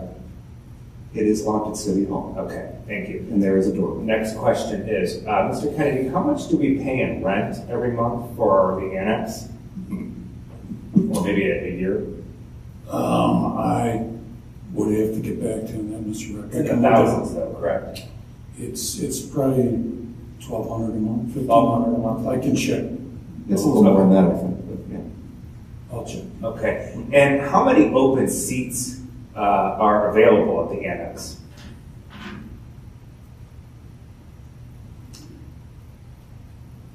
That depends on the day. Our HR works there, Mr. Kennedy works there, Mrs. Drucker works there. Sometimes I work there. It really just depends on the situation.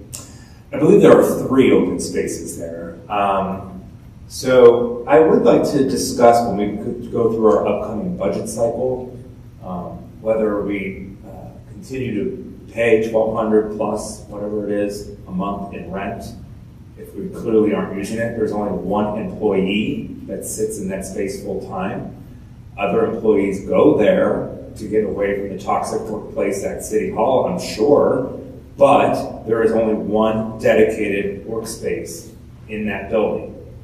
And there are room for 3 others, and there is a private conference room which could be used as an office. So to say there was no place to put Ms. Bremer Fisher is inaccurate.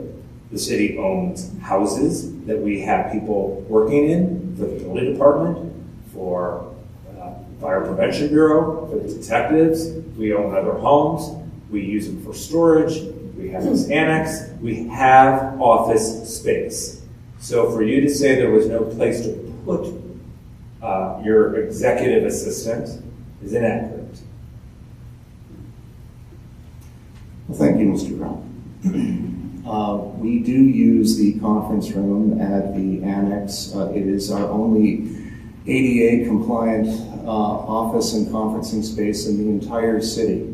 And during labor negotiations, yes, we had laborers 860 meetings in that conference room. It was a little small, it was a little tight, and we had a member of the negotiation team who would not be able to take the steps at City Hall. And that's why we have space like that, in order to accommodate people who are unable to access the 1925 era building with the 1960s side door, main door renovation, where you walk in the door and the first thing you have is a stairwell that if you're mobility impaired, you're unable to navigate.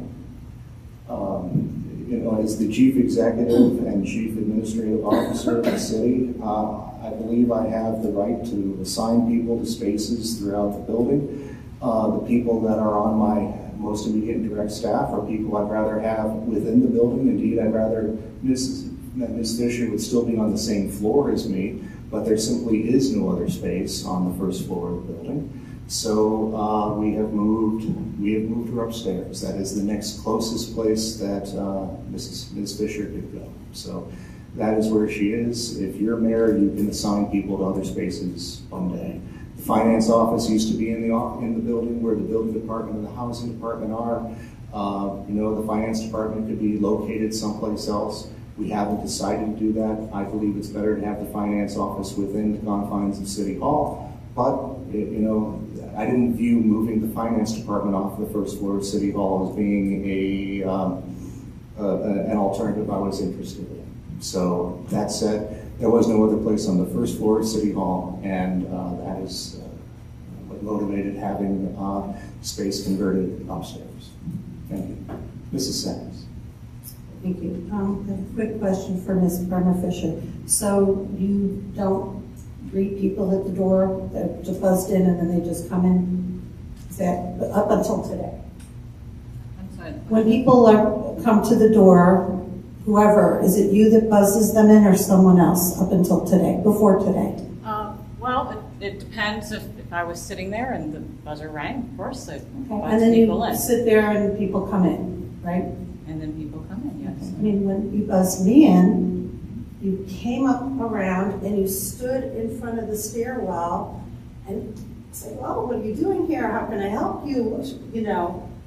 And I had to skirt around you. It was very unusual.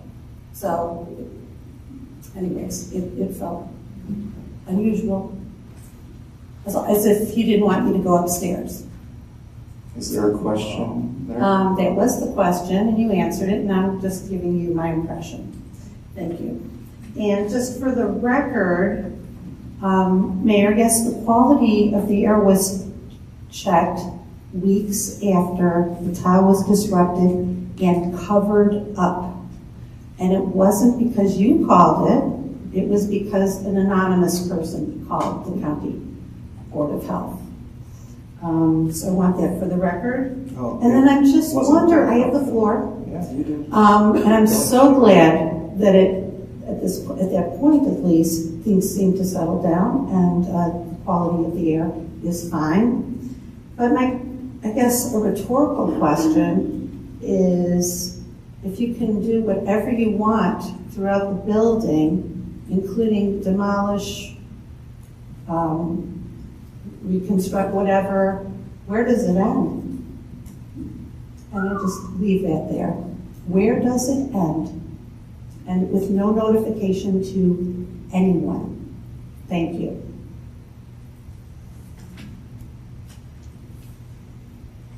Thank you.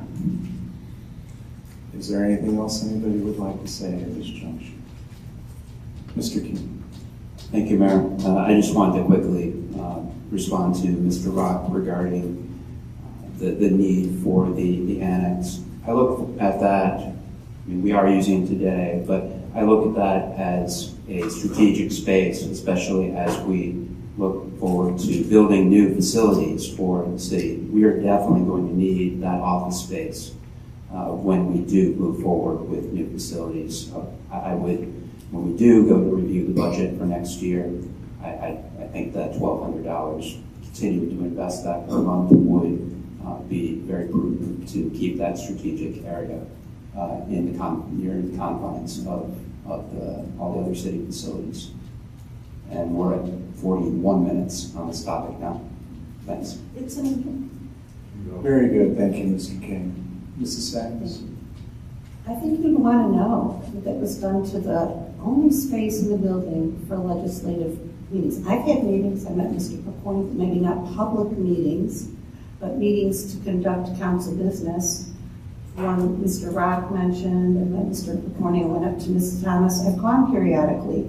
I use that space, no more. So I think it is important. Any time something like that is done, I think, unless you knew about it, maybe you knew about it. I didn't know anything about it. I came upon it. Maybe you knew all about it. So I don't know why it's not something that you think people, the taxpayers, should know, or all of us should know. It's our place. That's all. I wouldn't minimize that. 41 minutes or 41 hours. It would have taken 41 seconds for the mayor to just inform people through an email or public meeting, a comment, but it's absent. Radio silence. Thank you. Now, during the pandemic, I rearranged my office. I moved the desk that Mayor Linfeld had closer to the door. The conference table used to be closer to the window. And then I came in one weekend and I moved the conference table to the other side of the office, and I moved my desk to the other side where the conference table would have been. And it never occurred to me that I needed to send a memo to City Council that I rearranged my office. So, and I did that and still do that because I use that conference table for meetings for want of other conference space that's convenient and nearby. We don't have very many options when it comes to meeting space in the main city hall building. I grant that. It was built in 1925 for a village of a few hundred people. It simply is out of time with where we are as a city government of a city of nearly 14,000 people. We have people in the city hall building. We got people in the police department, in the fire department, in a house across the parking lot for building and housing, in another house by the park for the detective bureau, and yet another house by the park for the fire prevention bureau and the fire administration. And then we have the one modern accessible space over in the plaza where we have the economic development department, the human resources management department, and we have finance that holds meetings over there. We have building and housing that holds meetings over there. The building and housing building is not ADA compliant. Meetings are frequently held over there. We do what we can with the diffuse and spread out City Hall campus that we have.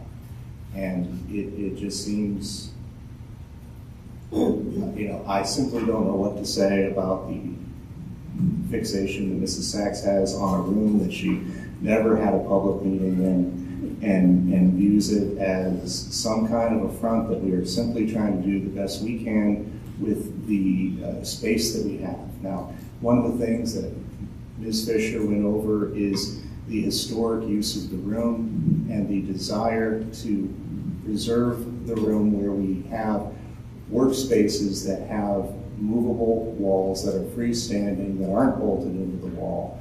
You know, we're not trying to change the character of the room overall. And if we find, as time goes on through the process for creating new municipal facilities, if we find that we want to restore that building for some historic use, then we don't have to undo the damage that was done by having office space up there, because we do it in a way that doesn't create damage. We have freestanding office spaces where Mrs. Thomas works, where Ms. Drayton works, where our interns have worked, and now where Ms. Fisher's going to work. And we are still going to have some space up there for spillover conference space. So that is all in the works here. I, for one, am happy that we have a front desk receptionist who was started today, who's going to be answering the phones once we onboard her and give her all the training she needs with regard to the various roles of the various departments, and be able to answer the door, and whose job it is to be there to greet people, direct traffic, answer phone calls, and better serve people of this community, which everybody here should be in favor of. And that shouldn't be controversial. Thank you. Ms. Weiser. Thank you, Mayor. Mr. King, how many minutes are we at now? 46. Thank you. Mrs. Sachs, Mayor, could you both agree to end the discussion here so that we could move on to other business? And Mayor, with all due respect, a simple email might have prevented this 46-minute discussion. And I know sometimes one decides, we're going to go do it, we'll go do it. And one doesn't think of any connection between space and a group. And I recognize that. But sometimes that 2-minute email can eliminate all of this in advance. So if the two of you would agree to stop the discussion, I think Mr. King has a good point and we can move on. Thank you, Ms. Weiser. Is there anything else anybody would like to say?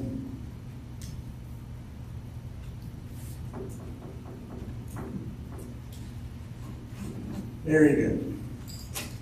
Next item is item F, ordinance 2023-55, authorizing the mayor to enter into a service agreement with the Cleveland Clinic Foundation for mobile wellness programming services for the University Heights Fire Department and declaring an emergency. This is on emergency. Chief Burger. Thank you, Mayor. This ordinance is about firefighter wellness. We've talked about it a few times during these meetings. Dating back to around 2013, we applied for a FEMA grant and were awarded money towards establishing a wellness program. That program is through the International Association of Firefighters and the International Association of Fire Chiefs. They developed a wellness fitness initiative. It consists of 6 main components. We've worked through the years to incorporate that into the bargaining unit. We have a program in there that follows that. One of the components in there is medical exams. In May of 2022, the governor had put out $70 million of ARPA funding dedicated to first responder recruitment, retention, resilience, with a focus on wellness and behavioral health. The fire department applied for a grant in the amount of $204,600, and we were awarded that grant to bolster our existing program. So part of that grant money is to apply for these medical exams that are NFPA compliant. We went to council back in December of 2022 to get approval to accept this grant. And then we came back to you August 15th of this year to go out to bid for the medical exams. We received 2 bid proposals. One was from a company, BioCare. They're out of Michigan. They're able to fulfill the majority of the proposal. However, the stress test and calcium scoring was not able to be performed inside their mobile unit, so we would have to make an arrangement to conduct those testing elements through their company. And then the second proposal was through Cleveland Clinic. They're At Work Health, which coincidentally was the company that did it out of the 2013 grant. The Cleveland Clinic proposal is slightly more, however, it does have the stress test and calcium scoring on site, all in one place. While we didn't require it, they also have a medical directorship program, which we would benefit from. Both proposals were reviewed by the fire department and the law department. The law director made a recommendation to see if there was any further contract. We did get clarification that the proposal before us is what they have, and then we would sign up within a portal to complete our registration with the clinic so that we could start scheduling our firefighters. So I request council approval so that the mayor can enter an agreement with the Cleveland Clinic to conduct these medical exams. Thank you, Chief. Is there a motion to authorize this ordinance on emergency? So moved. Motion by Mr. Cooney. Is there a second? Second. Second by Ms. Marshall. Is there any discussion on the motion? Yes, Ms. Weiser. Chief, I noticed in what you sent us that the clinic also offers cancer screening as well. I know for firefighters, there was an initiative that was generated by a firefighter who died from brain cancer in Beechwood. And his brother, I think, I don't know, he may have been in our program with you when we were going through. Is that screening, will that also cover things like that as well? Because I know that you are all at risk for a higher level or a higher risk of cancer. That's true, and it does. So did the BioCare proposal. However, the Cleveland Clinic proposal did have a more robust cancer screening. Thank you. To test for more variety of different types of cancer. Good. Thank you. Are there any further comments or questions? We'll take two votes. The first is on the suspension of the rules. Mrs. Thomas? Mr. King? Aye. Mrs. Sacks? Aye. Mr. Cooney? Aye. Mrs. Weiss? Aye. Mr. Rock? Aye. Ms. Marshall? Aye. Ms. Weiser? Aye. And on the main motion? Mr. King? Aye. Mrs. Sacks? Aye. Mr. Cooney? Aye. Mrs. Weiss? Aye. Mr. Rock? Aye. Ms. Marshall? Aye. Ms. Weiser? Aye. Very good, motion carries, thank you. Next is item G, motion to accept the 2023-2024 Ohio EMS Priority 1 grant. Chief? Thanks, Mayor. Each year, the fire department applies for this grant. We are typically awarded. This year, we applied and received $3,015.52. The award has no matching costs. Usually, we focus spending this money on equipment associated with our active shooter, active threat response towards ballistic vests, ballistic helmets. Those do have an end-of-life cycle, so we use this to primarily bolster the replacement of those items, and then whatever cash flow we have available, we get remaining associated medical equipment to support the medical supplies that we carry when we're responding to those types of incidents. Okay, thank you, Chief. Any questions for Chief Bricker? And if not, is there a motion? So moved. Motion by Ms. Weiser. Is there a second? Second by Mr. King. Any discussion? Seeing none, Mrs. Thomas, we call the vote. Mr. King? Aye. Mrs. Sacks? Aye. Mr. Cooney? Aye. Mrs. Weiss? Aye. Mr. Rock? Aye. Ms. Marshall? Aye. Ms. Weiser? Aye. Very good, motion carries. Next is item H, a motion to approve the purchase of fire prevention staff vehicle. Chief Bricker, you have the floor. Thanks, Mayor. Each fall, we go through a vehicle evaluation process. This coincides with our 5-year capital improvement plan. When we established that plan, we put in a grading system for each vehicle, and that's how we start to establish a life cycle and replacement schedule for fire apparatus and other equipment.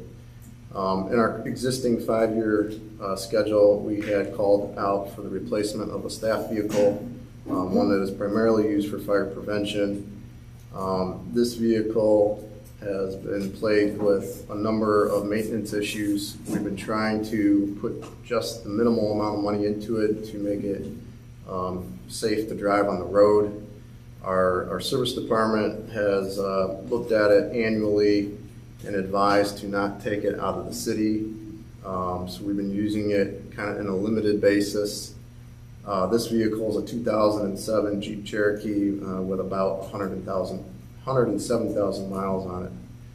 The recent report from our third-party mechanic came back that the vehicle is unsafe to drive, so we've placed it out of service.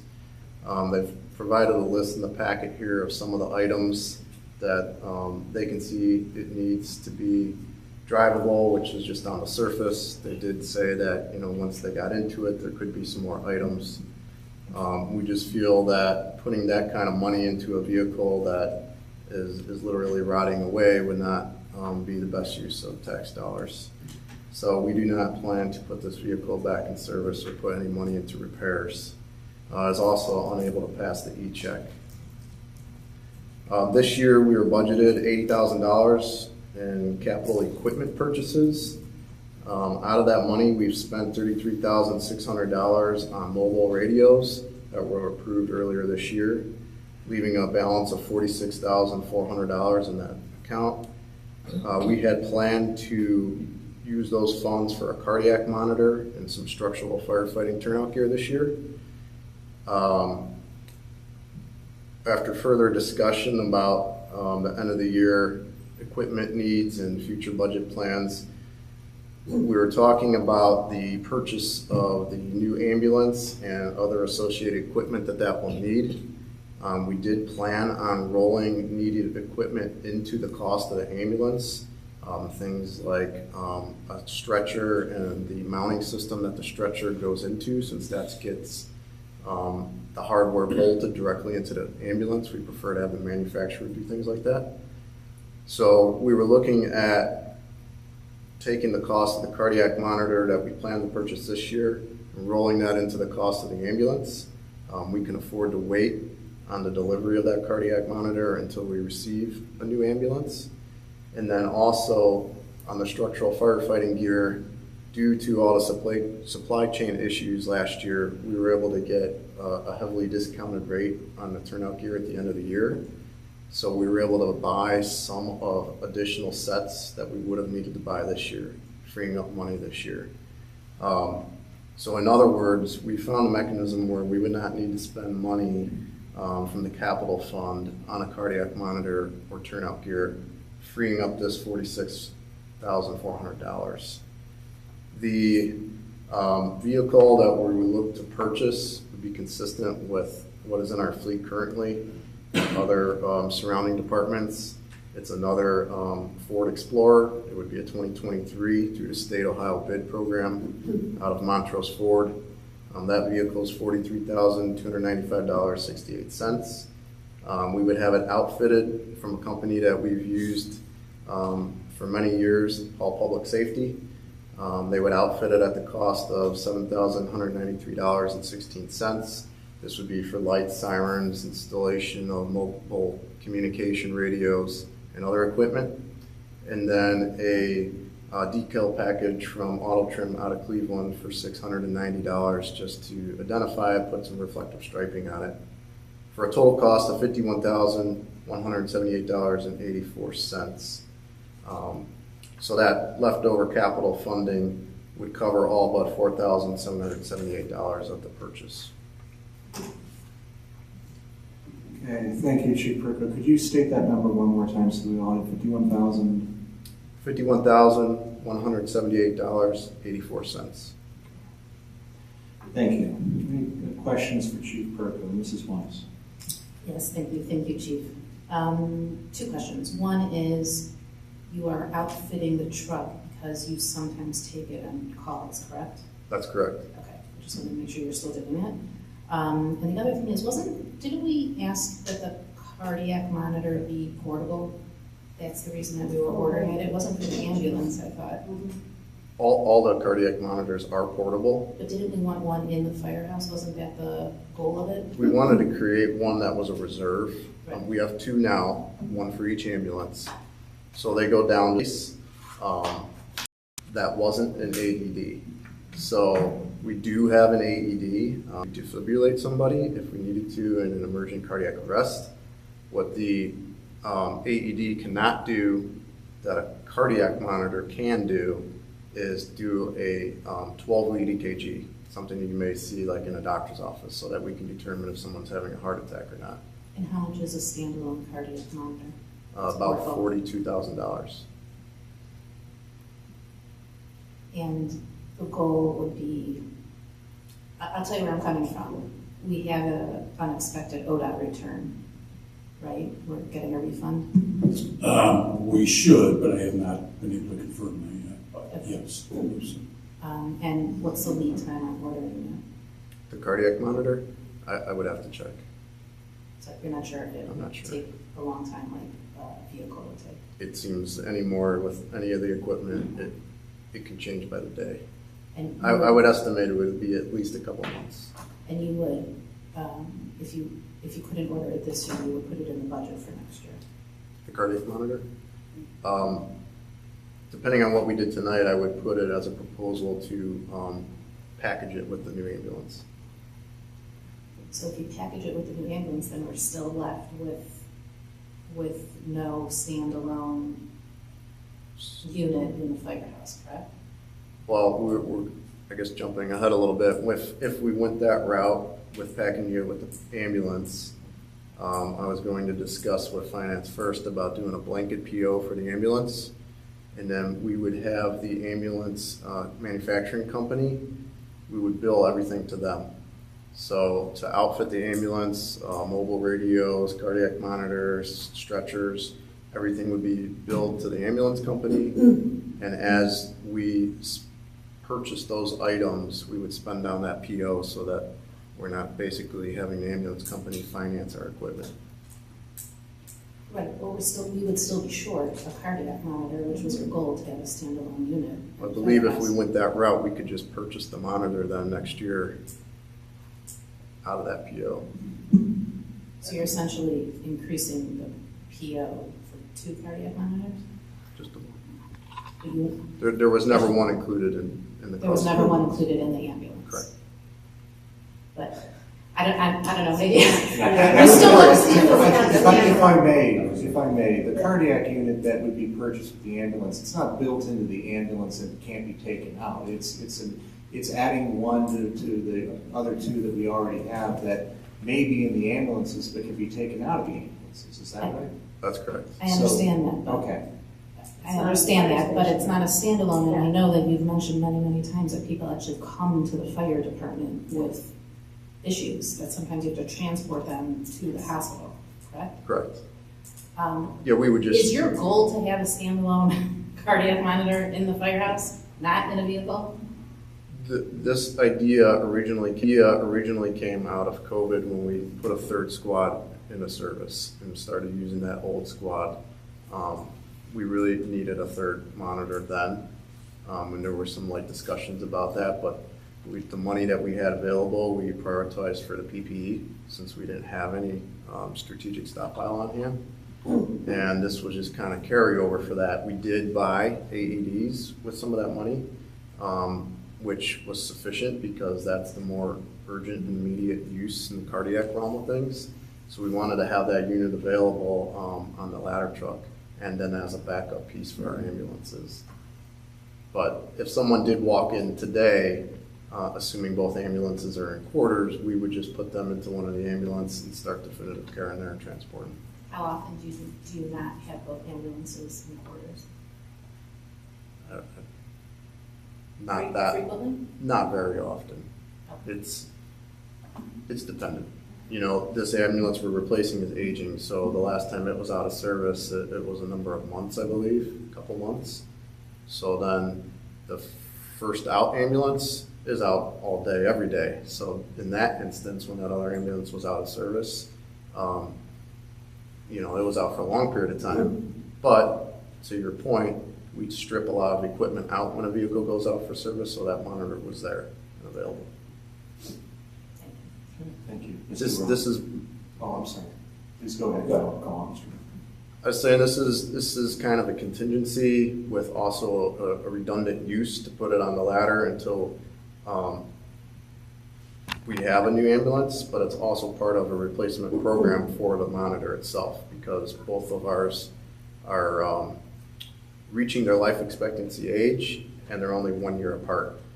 Without looking, I think one was purchased in 2017 and one in 2018.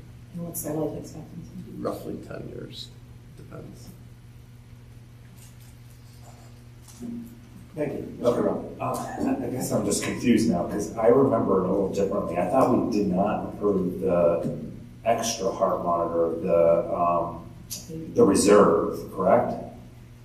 We didn't originally, but in this current budget, we didn't approve the The extra reserve. one. The However, reserve.